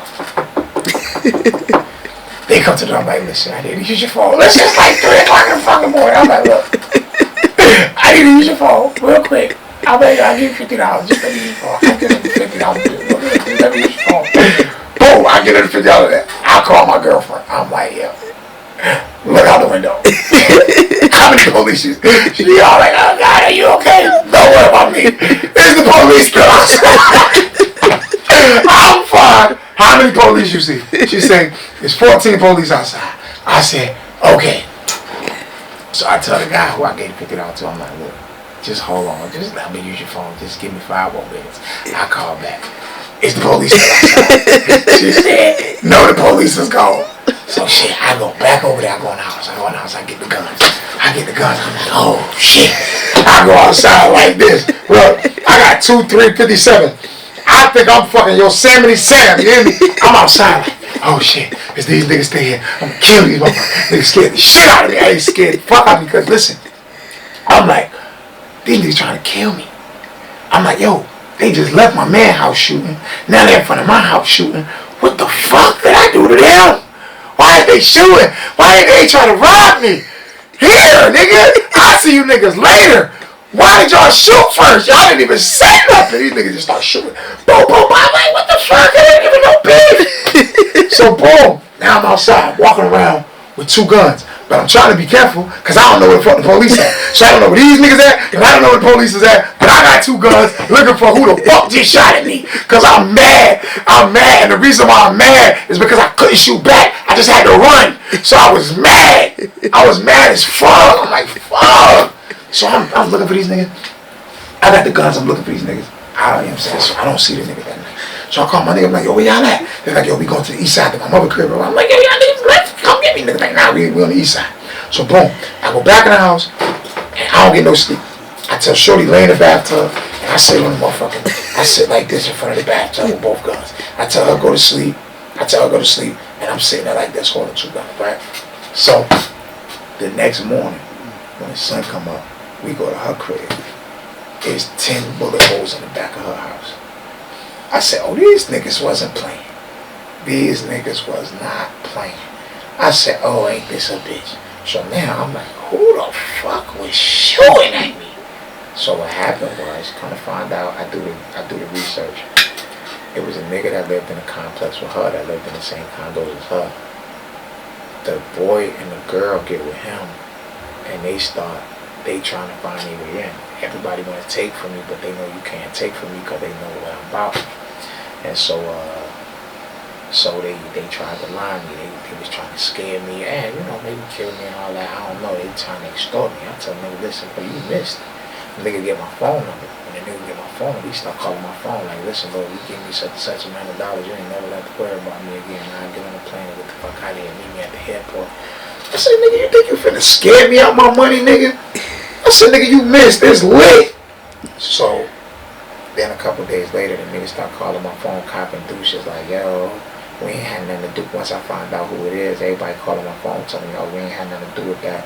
But I don't get no fuck. But then when I find what happened was, I said something in front of, I didn't know who it was. So I said, it was like 3 people in this room. And I said something in front of somebody. And the guy who tried to kill me repeated what was said. Now I know this shit from inside. Now I know this shit ain't just regular. This shit is from the inside now. Now I understand. So now I gotta get low. Because it's not just a us versus them thing. It's the niggas I've been feeding that whole time that's in on me. And that's when I found out. That's why my trust so fucked up. Because I mentioned my homie Skis earlier. My homie Skis, I was with Skis for a week. Ronald Nathan Conyers. I was with Skis for a week, and then I went out of town, and somebody called me and told me they found Skis' body. So I was with Skis for a week, and they told me they found his body. And I called him on the phone, and I was trying to talk to him. He was just like, bro, just catch me on the next one. I was like, bro, I need to see you before I get out of town. And the reason why, because Skis, we was buying watches. Skis bought a watch, then I bought a watch, and he bought another watch. So I fuck around and bought me a watch just so I could show Skis my watch. We playing match cop. We buying watches, so I just want to be like, yeah, nigga, you ain't the only nigga getting money. And as I wanted to tell him that about the watch or whatever, and he was like, I never told him I bought the watch. I just told him I needed to get with him. He was like, bro, just see me next time. And that was the last words he said to me. And when they found his body, he was shot execution style, one in the back of the head. So, you know, that fucked up my trust because I know how he is and I know how I am, and whoever did that had to be close to us. And then after that, the guys I was with, they was in on it. They want to set me up to be killed or kidnapped or extorted or whatever they was trying to do. They was trying to get some money out of the situation because the people around me didn't know how much money I was getting. The people in the streets, the only way to know how much money I was getting was you had to be in a circle to understand, because I made it look like somebody else was in charge. Nobody knew I was in charge. I made it look like somebody else was the big homie. You know what I'm saying? And so when I made it look like that, for people to know that I was the one with the bag, that means the people was in on it, you know what I'm saying?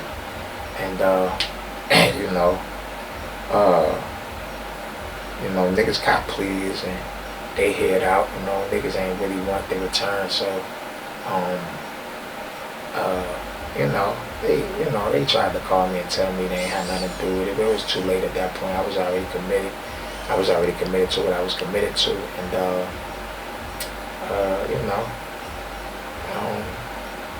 one of these guys involved, he's no longer with us. So, certain shit ain't got no expiration date. So, the guy, he ain't with us no more, you know what I'm saying? But that just taught me a valuable lesson about trust and about having people around me. That's why I be seeming so antisocial and why I don't have nobody around me, because the people that were around me that I did the most for is who turned their back on me. You know what I'm saying? Or who tried to have me killed. So after that, you fast forward to, now I'm out on bond.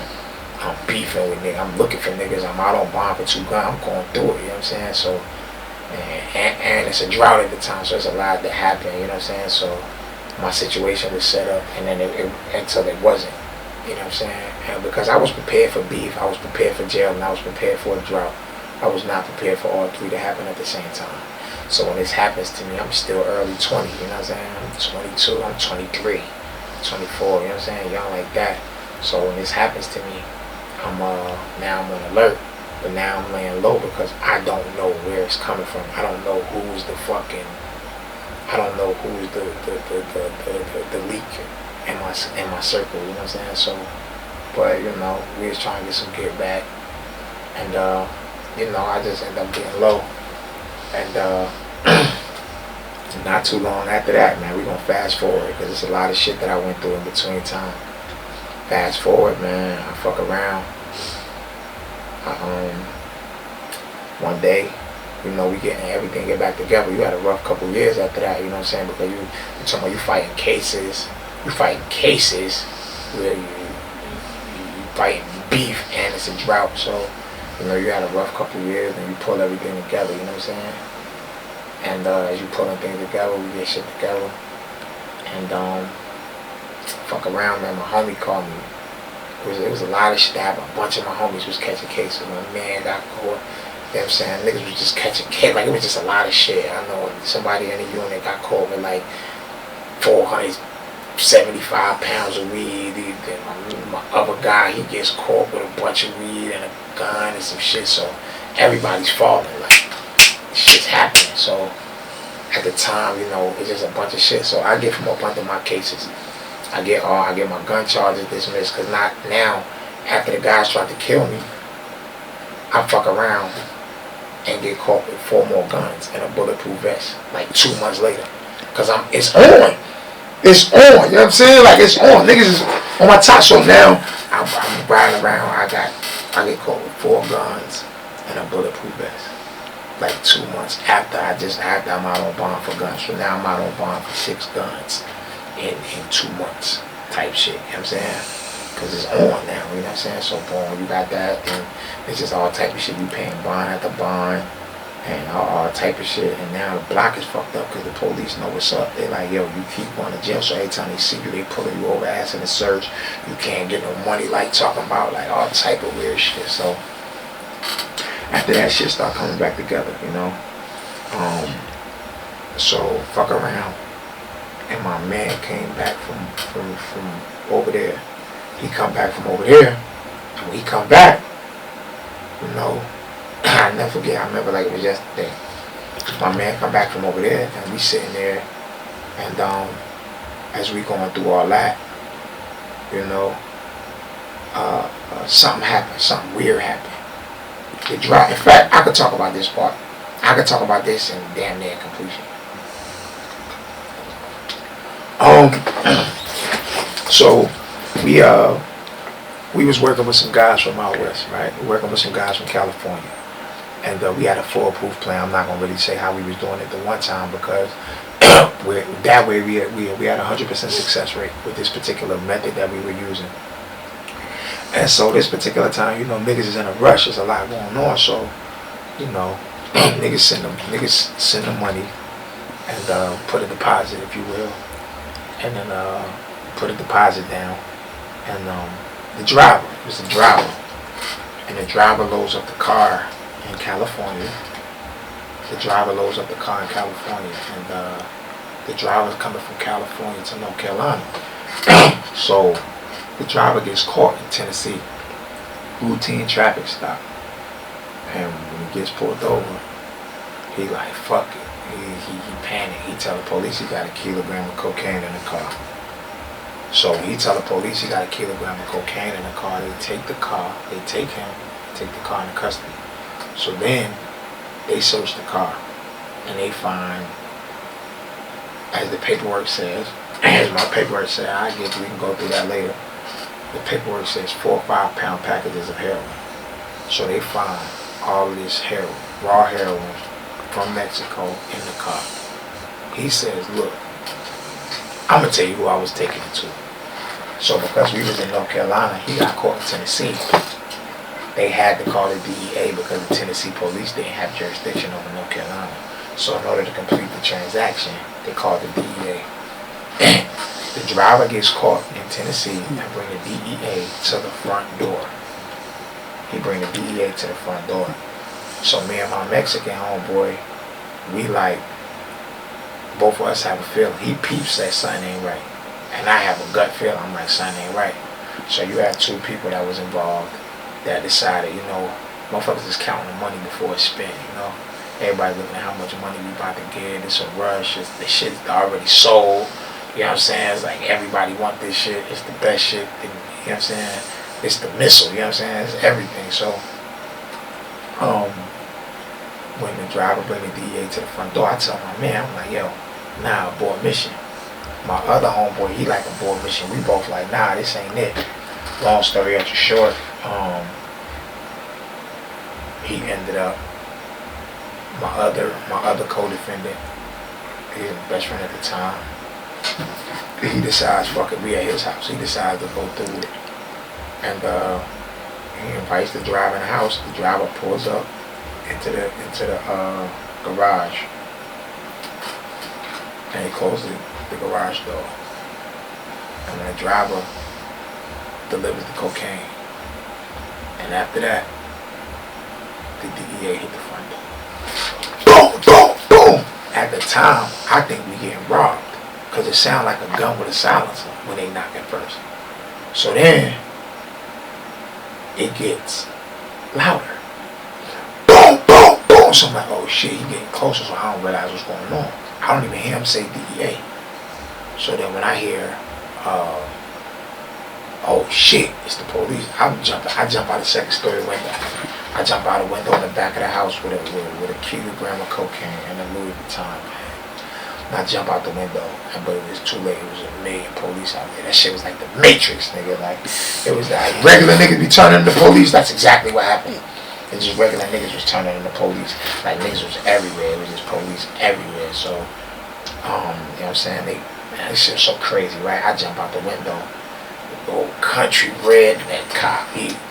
I got you so clean. I'm standing on the roof. I'm standing on the landing. I got you so clean right now. If you move, I'll blow your motherfucking head off. I'm like, shit. So I put my hands up and I sit down. Another one come out the window behind me. He put the gun on my face. Put the gun right on my head. He said, lay down. I lay down. I'm looking at this motherfucker like, oh shit. These motherfuckers will not come to play. They all big and red. Everybody big, everybody 6'5", 320, and bright red. I'm like, what the fuck is going on? Like, it's regular niggas. These niggas look like they got fisherman hats and beards and curly. He got some curly blonde. These motherfuckers look crazy. I'm like, what the fuck is that? I lay down, right? So, he put his gun up. As the one on the roof with me put his gun down, the other one say, if you make a move on him, I'll skin you like a cat. I'm like, what the fuck? I'm laying down, nigga. So boom, he put me in cuffs. So now he like, yo, get up. I'm like, I'm thinking myself, well, fuck you. Mind you, I'm 145 pounds at the time. He grabbed the back of my pants, the back of my shirt, and throw me back in the window. I got cuffs on, my face hit the nightstand. I slide and shit across the carpet and shit. So now I got gloves on my hand, right? I got gloves on my hands. So he's like, yo, come in and take pictures, all that shit. So I try to take, I got cuffs on now. I got my gloves behind my back. I'm in cuffs. So I take the gloves off one and try to ball up my hand. He jump on my neck. He, oh no, you down! He jumped in the air, put his knee on my neck. So he bent my wrist, right? So I told you I got pride, I'm stubborn as fuck. He bent my wrist, trying to, you know what I'm saying? But I don't say nothing. Like, most niggas be, what you doing? I don't say nothing. I just was like, he was like, uh-oh, we got us a tough guy on our hands. I'm like, fuck. So then they come up here and take pictures. He like, hold your head back. So I'm sitting here, I don't hold my head back. He choked me. So he hold me, I'm in cuffs, he choked me and shit. I'm like, shit, I still don't say nothing. Now mind you, when I get arrested, I don't say one word, 6 hours, nothing. I fake the heart attack. I mean, I'm all with it. It's spitting down the sidearm, all type of shit. Cause I'm trying to figure out who the fuck told on us. But I'm like, who the fuck told them? At the time, I don't know it's the drama. I'm like, who the fuck did this? Who the fuck? How the fuck did they know? But I knew something was wrong. I had a feeling all that day. Like when they say trust your gut, I knew I was going to jail. I thought I was going to die today. That day I was like, damn, I'm going to die. Like I just was walking around feeling nervous all day. And I just knew whatever happened, I knew I wasn't going to make it home. And so fuck around and it shit happened. So now they take them downstairs. So when they telling me to go downstairs, I hit them with the fake fallout. They got their cuffs and shit. They like stand up. I hit them with the fake fallout though. You know what I'm saying? So I do this shit. They're like, oh, get him. So they all pick me up and carry me downstairs, put me on the couch, right? So now they got us all downstairs, right? So I'm fake passed out. I'm faking like a bitch. I'm laying there in cuffs off. So they're like, oh my God. So they slapping shit up. This motherfucking hand had to be, this nigga hand was big as a phone book. He slapping the shit out of me. Wake up! Boom! I don't say nothing. They slapping the shit. Wake up! Boom! He slapped me again. They doing all type of shit to me. They doing everything to me, right? Real shit, they fucking doing all type of shit to me. Stoner rolls, all type of shit. They think I'm passed out for real, right? So they doing everything to me. I don't respond to nothing. All they had to do was tickle my feet and the jig would have been up.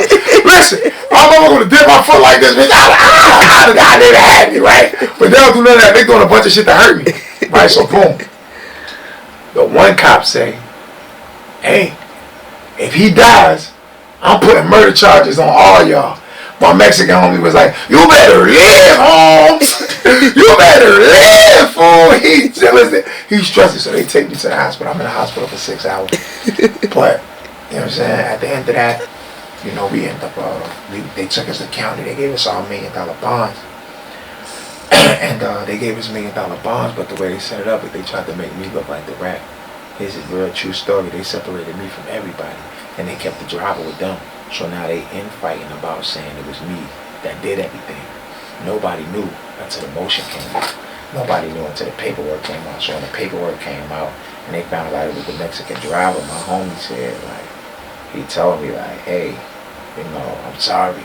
The Mexican who thought, because he was arguing with my other man, he was like, yo, Dallas did this to us. And he was like, ain't no fucking way. So they was arguing about it, and come to find out, it was the driver that told on us. He brought the DEA to the front door and got me federally indicted. And, you know, I tried to jump out the window, jump in the river and all type of shit, but the way it was set up, I couldn't move faster than they did, you know what I'm saying? So, you know, I was reacting, they was acting, so they made sure to surround the house, and, you know what I'm saying? So I fuck around, I got federally indicted, you know, facing 30 years, you know what I'm saying? And everybody know my story. If you don't know, you know now. You know, I got my paperwork, we could go over that, you know what I mean? Like, I never said a word. When they told me 30, I asked them when do it start. I faked a heart attack for 6 hours, so they don't have no statement from me at all.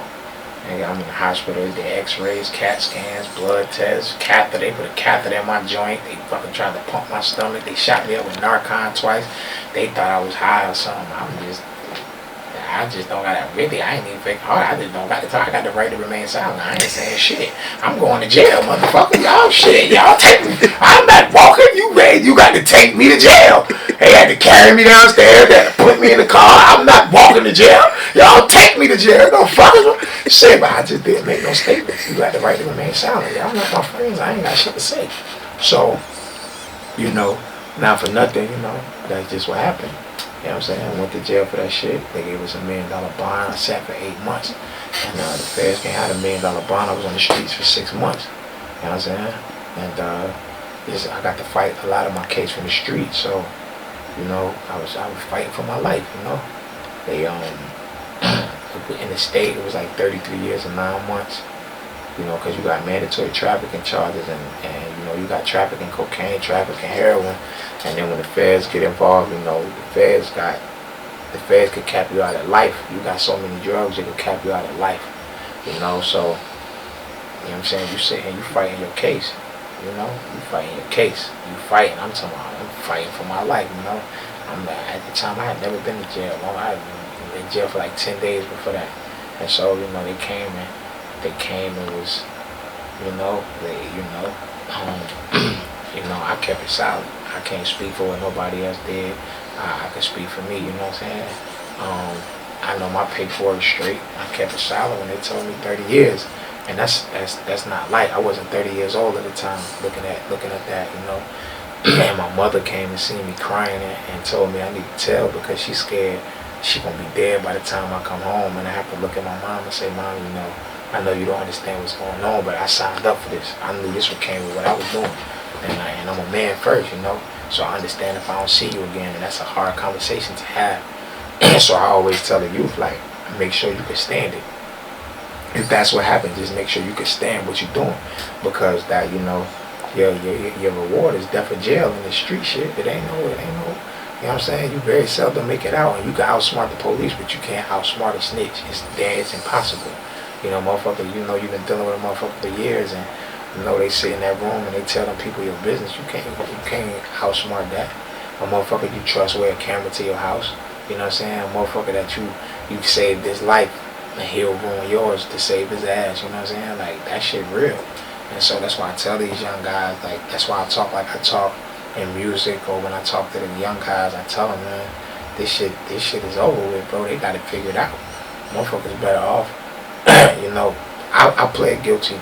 At the end of that, right, after fighting my case, I beat the heroin charge in prelim. You know what I'm saying? Prelim. I had Alan Durasami, that was my lawyer. He never lost a trial, the best lawyer money could buy, you know. Alan Durasami, Google him. I went up against the feds with Alan Durasami, and at first when they was talking that 10 to life, you know, it was a plea, and a piece of paper said life on it, so I couldn't bring myself to sign my name on a piece of paper that said life. I just couldn't do it. You know what I'm saying? And not understanding that with the feds, you know, that doesn't mean I was gonna get life, but that means they could give you between 10 to life. You know what I'm saying? And you had a mandatory minimum. And then the feds got this shit called relevant conduct where they could sentence you for some shit that you never been charged with. Like, that's some spooky shit. And they could also sentence you to some shit called ghost note, where somebody could come and say, hey, I bought this much drugs from him a week for the past 5 years, and they add all that shit up and charge you with it. And that shit don't have to be nowhere. Motherfuckers just say that. So, you know, that's scary. That a motherfucker don't even really gotta be telling the truth. You know what I'm saying? A motherfucker just be like, yeah, I bought this from him, he sell this, he did that, blah, blah, blah. So, knowing that, you know what I'm saying, that's a very scary position to be in. That's a very scary position to be in. And, you know, I was in that position. You know, one of my co-defendants was like trying to convince me to go to trial. And, you know, in hindsight, I wonder, like, were you trying to get me to go to trial so that you could get some rhythm off it, you know what I'm saying? Because the feds got the shit called 5K1. And that's where you get 40% of your time cut off for cooperating. So based on that, you know, I was, you know, it was a lot of pressure on me, but, you know, we apply pressure, we don't fold under it, you know. So when that happened, I knew how I had to react. I knew how I had to carry it. And I'm sturdy, you know. I'm sturdy, I'm solid, I'm sturdy, like, you know what I'm saying? When they told me 30 years, you know, I didn't complain. I didn't complain on the airplanes. I ain't complain in the Louis store. I didn't complain in the jewelry store. So when it was time to go lay down, I understood it, you know, but I still fought. I fought and I fought and I fought and I fought my case for 18 months total. I think it was 15 months, I believe. 8 months in the county and 6 months on the street. So, like, that's 14, I guess.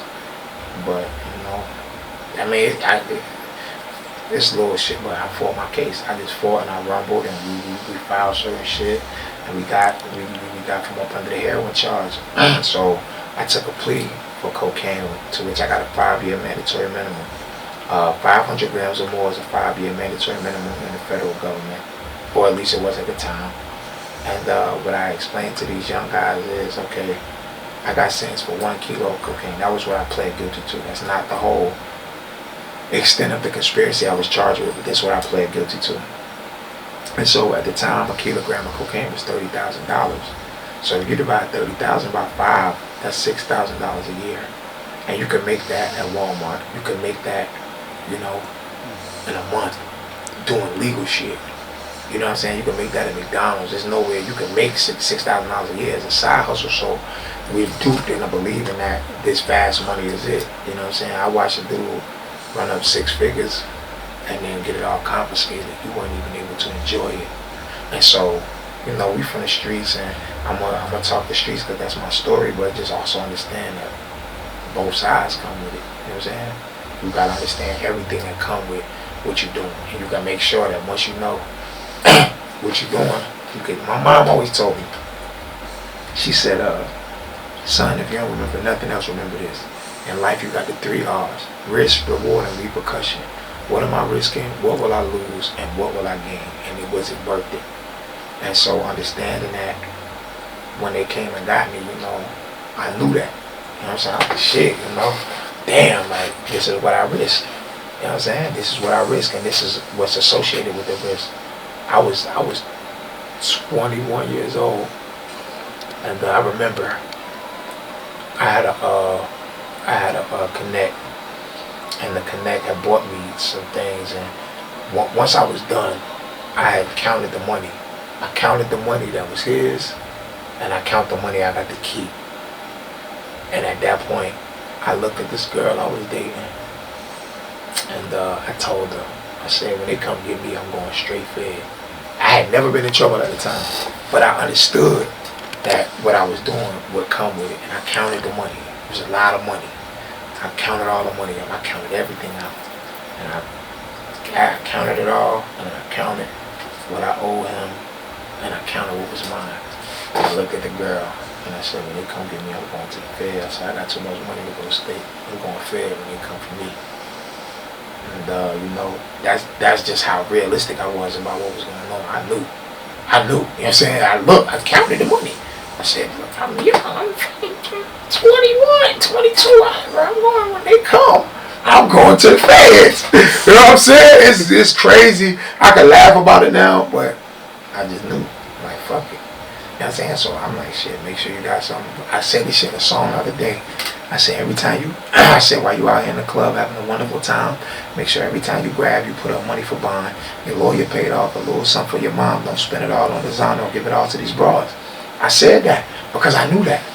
I said, shit, you got me. I made sure I can make bond now. You know what I'm saying? So the only bond I sat on was $1 million bond. That was the only bond I sat on. I sat on it for 8 months. You know what I'm saying? And then, you know, it was always said, you know, my lawyer, the one lawyer I had at the time, he said, if you make bond, the Fed's coming.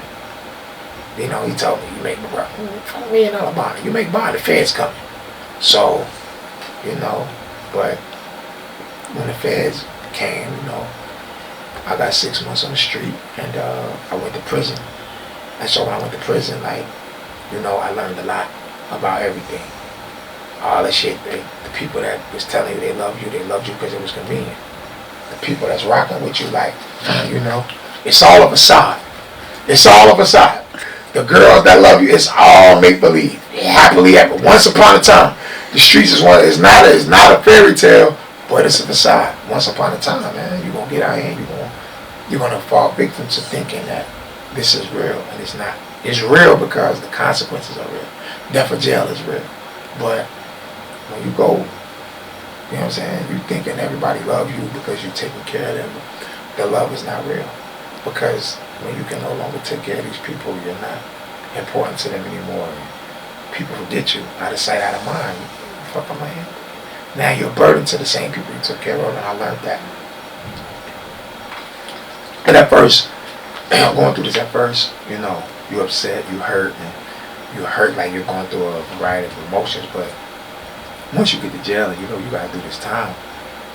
Man, fuck all that other shit. This is where you at. This is your reality. So, but I only got sentenced to 5 years. After the 10 of life, I got the heroin charge dismissed, and I pled guilty to the cocaine, which was a 5 to 40, and I got the mandatory minimum off of 5 to 40. So I went to prison, you know, the people that I thought would be there, certain people I thought would be there weren't there. Certain people I didn't expect to be there were there. And you know, it was just a learning experience, you know what I'm saying? Like very much so, you know, still went through the same shit like in the streets, like just niggas just don't like you. These niggas just don't like you, you know what I'm saying? You can ask anybody I was in prison with. I had 3 lockers, 12 pair of sneakers, stayed on the phone, I had K2, I had weed, I had cigarettes, and I ain't got no habits. You know, I'm a hustler, you know what I'm saying? I got a line in the song where I say I made 20 bands in the feds off some boxing. But you know, at the same time, you know, still being stupid. I'm in the feds living. Just cause I'm letting niggas know like, nah, nigga, I'm somebody outside. So that's why I'm spending all this money. I got 12 pair of sneakers, 3 lockers, I max out every month. I swear to God. My case manager, Miss Watkins, she pulled me in the back. She said, Nixon, like what? She had come to my office. So I come to her office. She told me, she said,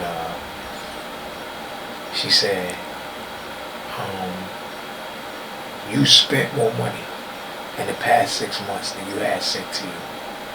I said, what? She said, in the past 6 months, you spent more money than you had sent in. What's going on? And I'm just like, shit, you know. You know what I'm saying? I'm doing what I'm doing. I'm doing time. I'm MP3 players, fucking locker full of shit. I got fucking. When I got there, they wasn't selling G-Shocks on the compound, so they wasn't selling G-Shock in the store. So I'm spending motherfucking $200-something on a $60 watch. All the time, just buying shit. I'm just in jail, just buying shit. Nigga come from another jail with some shit I ain't seen. Give me. I'm buying shit. You know what I'm saying? And then I spent all my money in jail. Came home broke. I spent all my money in jail. I ain't give a fuck out because I made myself comfortable as possible because that's not humane. You know what I'm saying? I was sending money home. I started a business from jail. With a cell phone and a green dot on LegalZoom. I won't give a fuck. I was getting money. I'm getting money. So, but actual, I didn't really have no money when I came home. And so that gets to the next part of the story, where everything you see, when I came home, I sold newspapers over the phone. You in jail, you like, you got a chip on your shoulder. You like, shit, I'm about to go home and do all this shit again, and you got this plan for this criminal empire you're gonna build, and you're gonna be smarter next time. And when I came home, I'm like, yeah, I'm gonna do this, I'm gonna do that. I got all this illegal shit in my mind to do. And I looked around. Something told me to survey the land. And I came home and I seen the conditions of the streets. I said, oh, fuck no. I said, fuck no, I'm not breaking nobody's law. These niggas tripping. I start looking around at all the shit these niggas doing. These niggas got Instagram, and these niggas is recording themselves doing crimes. I said, oh shit, what the fuck? Now mind you, when I got indicted, my lawyer said, well, they don't really have nothing on you because I never talked on the phone. I didn't. Man, you can't find 5 pictures of me when I was in the street. Today, you can't find 5 pictures of me when I was breaking the law. You might got 4. You might be 4. You can't find 5 pictures of me when I was doing bad shit. These niggas will turn on their phone and go with them to do illegal shit. I said, what the fuck is happening? Am I tripping? I'm tripping. I was selling drugs, right? I didn't want nobody to know. When I got indicted, everybody said, damn, bro, I didn't know you was doing that. Bitch, what the fuck I'm gonna tell you for? Me and you don't do no business. Why would I tell you I break the law? I don't know you. Or I do know you. I know you my whole life. Me and you never had a conversation about me breaking the law. I'm not breaking the fucking law with you, sir. So when I got indicted and it made the news, everybody was like, oh shit, you such and such, you do this, you do that. I'm like, yeah, okay. But I never, you know what I'm saying? So, but these new guys want everybody to know they drug dealers. They want everybody to know they killers. They want everybody to know they scammers. It's the thing now. It's like they want everybody to know this shit. And once I realized that was the condition of the streets, I said, nah, fuck no, I'm cool. I got a 48-year-old cousin that just got sentenced to 18 to 23 last week. You see what I'm saying? Like, at what point, you know, I'm too old to be locked up for 20 fucking years, man. And so I decided, that wasn't for me, so I found other hustles. I came home, I sold newspapers over the phone. I worked overnight at Target. And right now, we sitting in my studio. We sitting at CBT Studios right now. And we pan around, look at this whole room. Everything you see was built by hand, except for shit like this. We bought the desk, but the walls, all this shit is built by hand. You know what I'm saying? Self-made. You know what I'm saying? We built it from the ground up. And everything you looking at started as $40 in the 40 t-shirts in a duffel bag. Everything you're looking at right now started as 40 t-shirts in a duffel bag. I bought 10 red ones, 10 blue ones, 10 gray ones, 10 black ones, and I built it from there. You know what I'm saying? I built CBT from that. You know what I'm saying? So that's where I'm at with it. I built it from that. And what happened was, I wasn't even gonna rap. My cousin Rich Kid, the one I just told you, just got sentenced all that time. I was in a halfway house. He used to come to my mother's house every day. And he used to be like, yo, bro, you gotta rap. I'm like, bro, I came home dirty. I wasn't thinking about rapping. Like, a lot of niggas be in jail just writing music. I didn't do none of that shit. I was working out, talking to Jewish niggas about how to invest the money. Nigga, these niggas was stealing $141 million. I realized we was doing something wrong. I was in prison with a Jewish nigga, man. And he said, look at this motherfucker. He said, yo, him. He said, he maybe made $1 million. Maybe he made $1 million. He said, you got 15 years. $1 million. He said, I stole $141 million. I got 8 years. That's just what they caught me with. He said, the day they let me out, I'm getting on a private plane, going back to Europe, do it again. I said, oh shit. You know what I'm saying? So that's when I realized I don't want to be around you drug dealer niggas, man. I want to talk to niggas that know some shit. You know what I'm saying? I want to be around these niggas. You know what I'm saying? Why you around the Jewish niggas? Man, what, nigga? I'm Muslim. So I'm around the Jewish niggas, learning. Hey, nigga, that's just taboo. What y'all talking about, but y'all niggas want to talk about drugs and guns and people y'all rob. I want to talk to these Jewish niggas about where the bag at, the real bag. So, with all that, you know, I came home and I turned it up, you know, and it was by accident. When I was on house arrest, I dropped a freestyle, and it was like 2011. And then what happened was, I came home, I spit them same bars over a beat, and it went viral in my city. And he was like, yo, what the fuck? I just spit some old bars. The monster shit. I dropped Monster. And when I dropped Monster, it went so crazy. My little brother Esco, he said, hey bro, you gotta give it some gas. When he said give it some gas, I took the logo, I took the CBT logo, and I put it on 40 t-shirts. And I put them t-shirts in a duffel bag, and I went through the whole city, hopped out on people telling them my story, making them buy t-shirts. And from there, you see everything you see now. I've been on tour. My first, I dropped the freestyle, and then I started selling t-shirts. Then I dropped a mixtape, and within a year, my first tape, my tape was called The Realest Back. I felt like I was the realest nigga in the world. At the time, you couldn't tell me shit. I still feel that way. I felt like ain't nobody real as me. So, I named my tape The Realest Back. So when I named my tape The Realest Back, I pressed up some hard copies, and I beat up the streets with the hard copies and the t-shirts.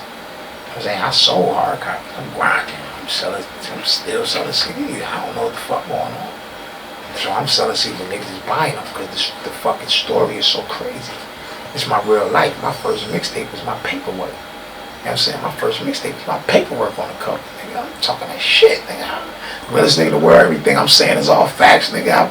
I played top tier in the streets, nigga. The feds came, told me a crazy number. I shut my mouth, got from up under that, still kept my soul. I felt like I was the realest. So I dropped that in November, around Thanksgiving I dropped it Thanksgiving of 2015. And before my tape was out for a year, I was nominated for Best New Artist at the Carolina Music Awards. And I was on tour. I was on the Realest Back tour. I was on tour within a year of my tape being nominated for Best New Artist. So, you know, I just felt like that. But after that, you know, I was grinding.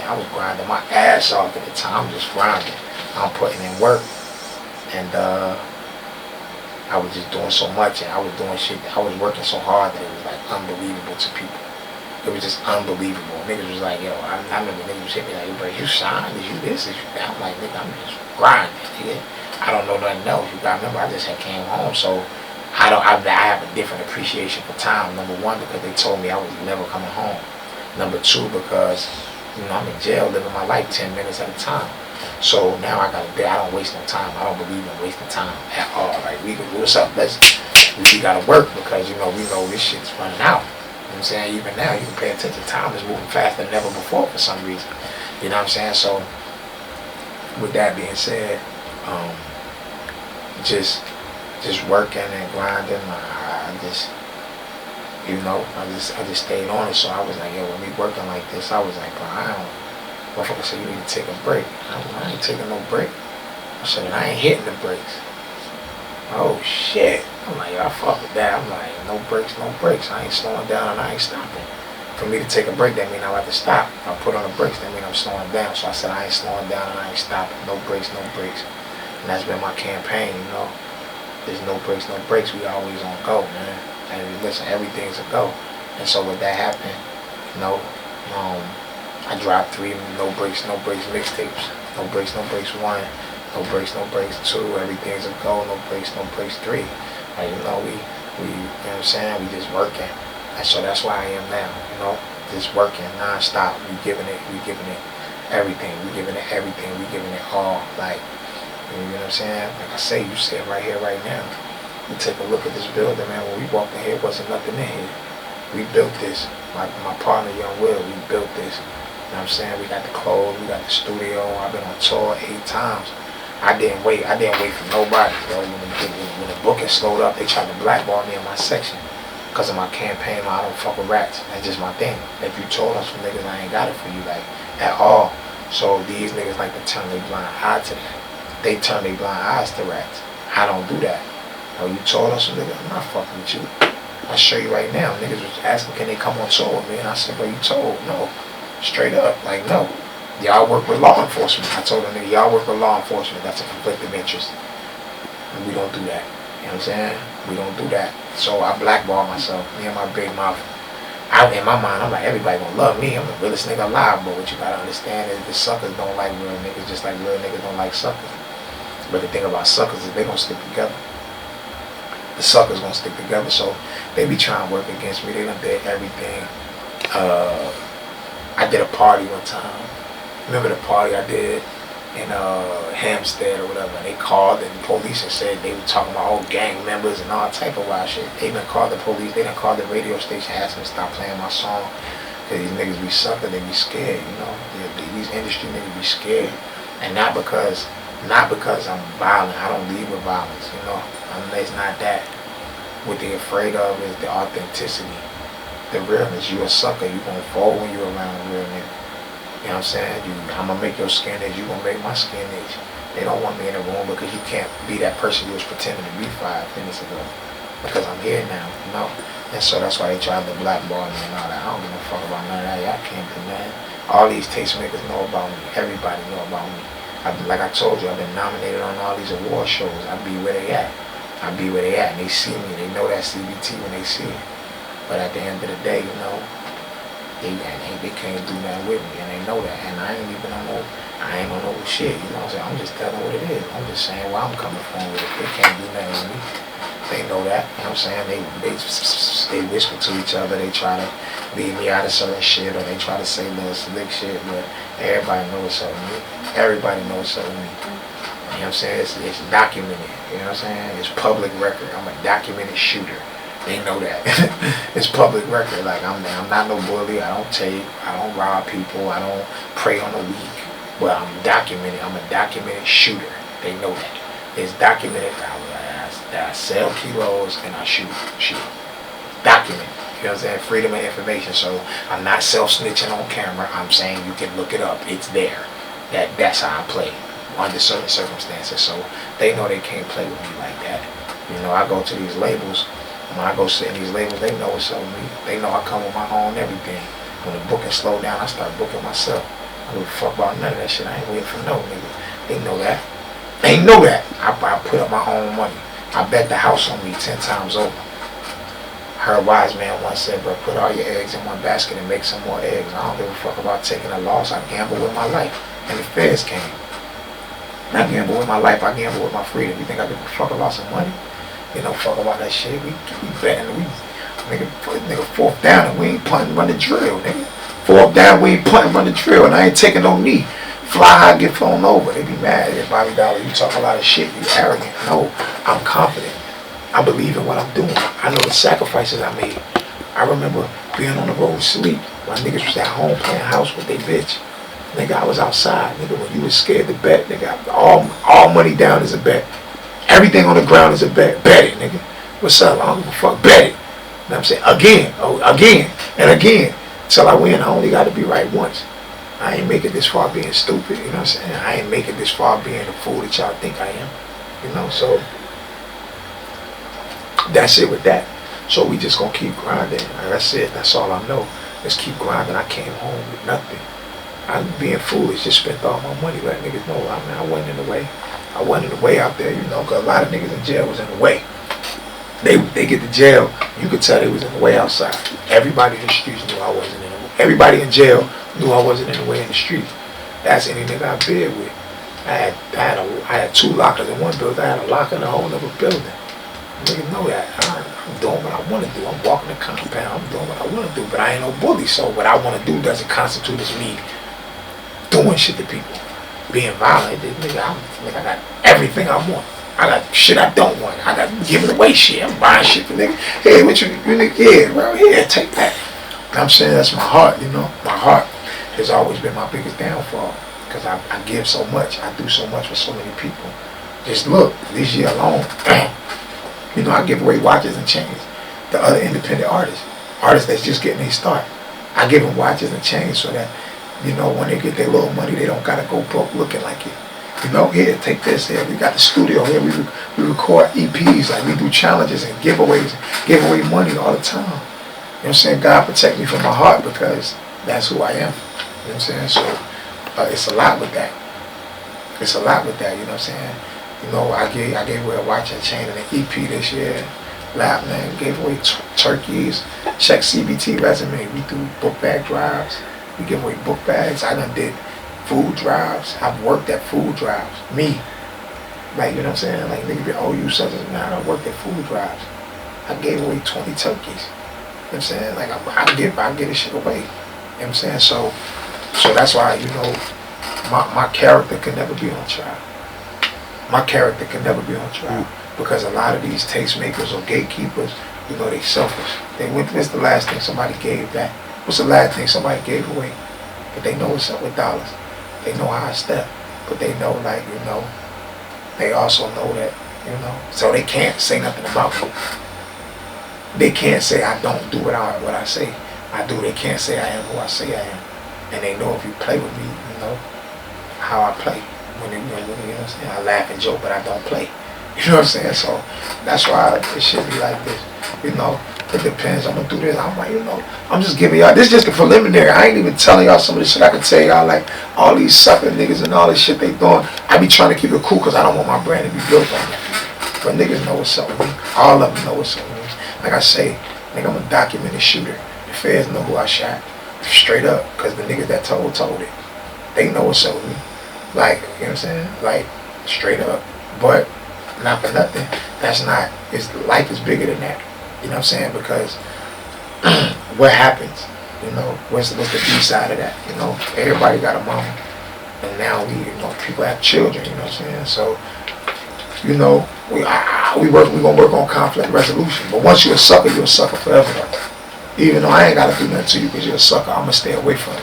Because I learned a long time ago, you can't beat the bitch out of bitch ass nigga. You know what I'm saying? So I let y'all stay over there. Y'all can't stop what we doing. I don't give a fuck what no nigga doing. Like, nigga be telling me, oh, such and such got this much money, or such and such bought this kind of chain, or such. I don't give a fuck about you or such and such. I'm in my own lane. It ain't no traffic. But if you get in my lane, we gonna crash. Because I ain't got no brakes. You know what I'm saying? You get in my lane, bitch, we gonna crash. You know what I'm saying? So, you know, that's just it with that, you know. But, you know, I just want y'all to tune in, too. I want y'all to tune in, man. No breaks, the documentary, man. Y'all gonna learn a lot about me and what I'm doing, man. Fly high, get flown over. Bobby Dollars from CBT. CBT is can't be touched. If it ain't can't be touched, then it can't be much. Holler at me, throw a dollar at me, fool with me. If you cool with me, talk to me nice, or don't talk to me twice. One thing about it, two things for sure, three things for certain. I do what they wish they could, or it ain't easy. I just make it look good. Fly high, get flown over.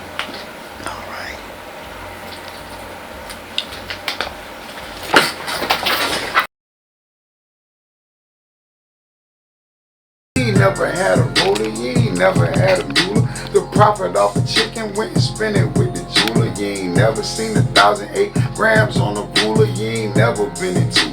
You ain't never been a shooter. You ain't never been a hustler. You never been a G. You ain't never been a bosser. You could never be like me. You ain't never been a hustler. You ain't never been a G.